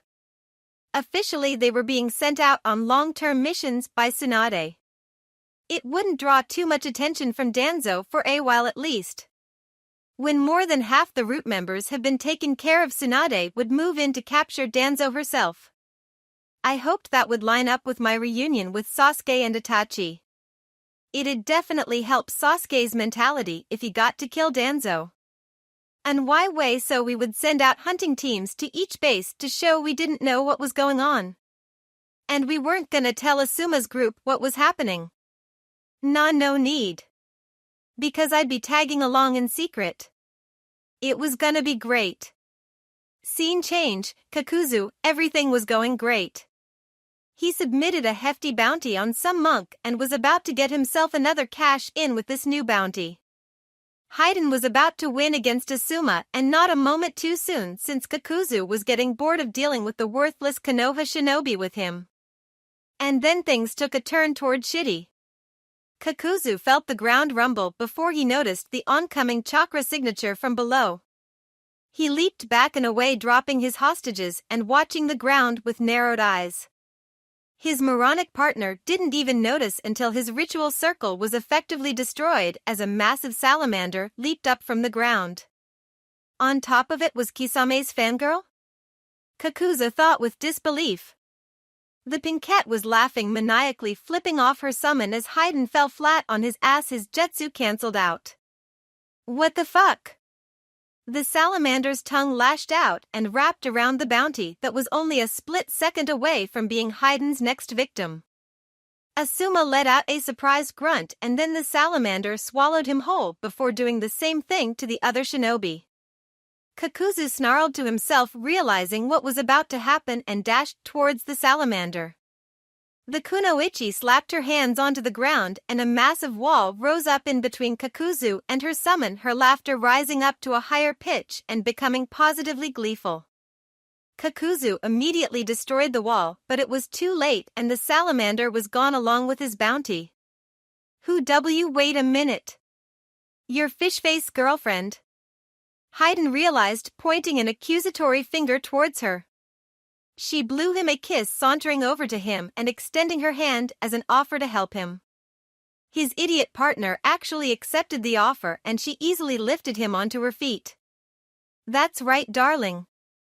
I'm Sakura, priestess of the Goggle Gods and acolyte of Jashin-sama. What? Kakuzu thought. Oh no, don't tell me. Haiden's face lit up like a firework. What? No fucking way. Sakura reassured him, turning around and lifting up her shirt to show him something on her back. See? I got the mark. Holy fuck. What the hell are you doing in Konoha? Haiden laughed. I'm still under service with the Goggle Gods, which requires me to be in Konoha, she explained to him, ignoring Kakuzu's blatant killing intent being focused on her. Under Jashin-sama's fifth commandment, acceptance of shared religions can hold equal value. Haiden finished grinning like mad. No fucking way. I thought I was the last after the temple got destroyed. She shook her head. Oh no. I'm actually trying to convince TNI to set up an altar. I've got one potential new convert named Anko. Kakuzu, we gotta go to Konoha, Haiden insisted. Absolutely not, Kakuzu hissed out. We're wanted by Konoha. Sakura nodded. Sorry, Haiden. I'm working with Konoha to get that fixed, but you'll have to wait a few months. Faye. Oi. You owe me a sacrifice, Haiden told her. Not cool messing with mine. I'll bring you dozens of sacrifices if you allow me to help you, Sakura promised, her lips stretching into a mischievous smile. I do hope you'll both forgive me for what I'm about to do, though. That instantly had Kakuzu back on guard. I'm going to have to invoke the right of the Eighth Amendment. Haiden's face screwed up. What? The religion isn't about to die out while you're our last high priest, Sakura pointed out. I have to keep you safe no matter what. His dumbass partner straight up didn't dodge her Senbon that dug straight into his arm. There was a twitch, then he was down for the count. Kakuzu attempted to move away, but then there was a chi-fucking dory straight through Kakuzu's heart and he could feel the pinprick of another needle. Poison flooded through his system, effectively rendering him unconscious in seconds. Stupid. Fucking. Fangirls. Scene change. Kisame and Itachi were staring down at two neatly wrapped cake boxes. There was another package that they knew would contain hand-knitted apparel and likely more mini-treats. They knew what the boxes meant since it wasn't either of their birthdays. Who did she take? Kisame asked himself. Deidara? Tobi? Kakuzu? Haiden? Maybe Zetsu? Itachi was hoping that she grabbed the zombie duo. It would make the cakes taste all the sweeter. How did she know we would be in Amage Cure? Kisame wondered out loud. She can see into the future? Itachi guessed privately. Intuitive leap? You don't think she knows this is our headquarters? Kisame asked, a worried tone only barely noticeable in his voice. Itachi could understand his concern. If she did know this was the Akatsuki home base and Itachi would bet all the dango in the world she did, then the Akatsuki would have to hunt her down before she spread that knowledge. Neither of them wanted to do that. Unlikely Itachi lied. It is more probable that a merchant from outside of AIM recognized us and spread the word. You know Konoha is on the hunt for anyone with clouds. She might have sent the cakes to AIM thinking we would stop to rest. It is doubtful she would realize what AIM could really mean. Kisame relaxed. Oh. Yeah, you're right. I guess we should open these up then. Itachi nodded and the two opened the prettily wrapped boxes. The first cake read sorry for taking Kakuzu. Gilf is not happy. The second cake read not sorry for taking Haiden. Kinky boy is funny. Clearly neither of them showed visible signs of relief at who she had taken, but both were definitely happy about it. Gosh. What a shame, Kisame said, entirely not meaning it. Better not let these cakes go to waste though. Itachi was already cutting them up. The Kakuzu cake was a dark chocolate with Haiden being vanilla with a strawberry mouse at the center.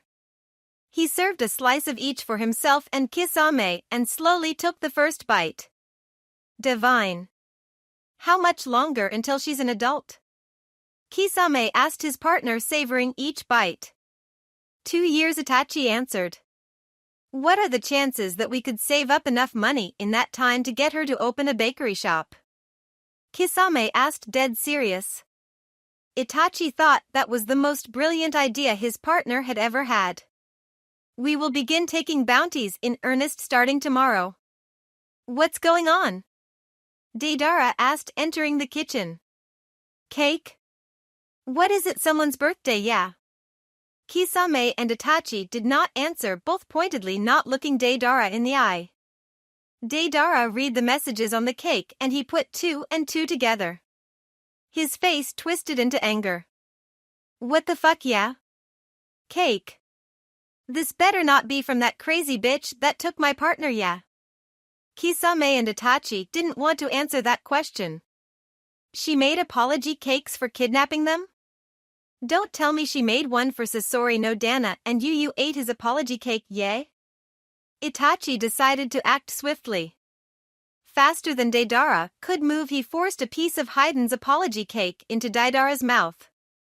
The red-faced young man bit down on it, and the moment he tasted it, clarity washed over his face. He chewed it, slowly swallowed, his anger now entirely gone. Deidara considered his next words. Well, if she's already taken them, better not let this cake go to waste, yeah? Kisame offered him a couple slices and the Akatsuki member silently accepted them. He had now joined them in their agreement that these cakes were the best damn things in the world. Think she'll take Toby? Deidara asked hopefully. It's only a matter of time, Itachi reassured him. What is going on? Conan inquired coldly, entering the kitchen. The 3 men froze, all of them looking away and refusing to meet her gaze. She also put 2 and 2 together. But before she could begin maiming them, Itachi shoved a piece of cake in her mouth. Clarity washed over her face. She chewed it, slowly swallowed, her anger now entirely gone. Silence fell into the kitchen as Conan promptly took 4 slices of the cake and left. So we're gonna take some bounties to save up and get a bakery shop for Sakura, Kisame told Deidara. Want in? Yes. Thank you for your views, likes, subscriptions, and overall support of my ongoing efforts to bring great content to all of you. Check out my Patreon for more mature fanfiction. The link is in the description and like everywhere on my channel.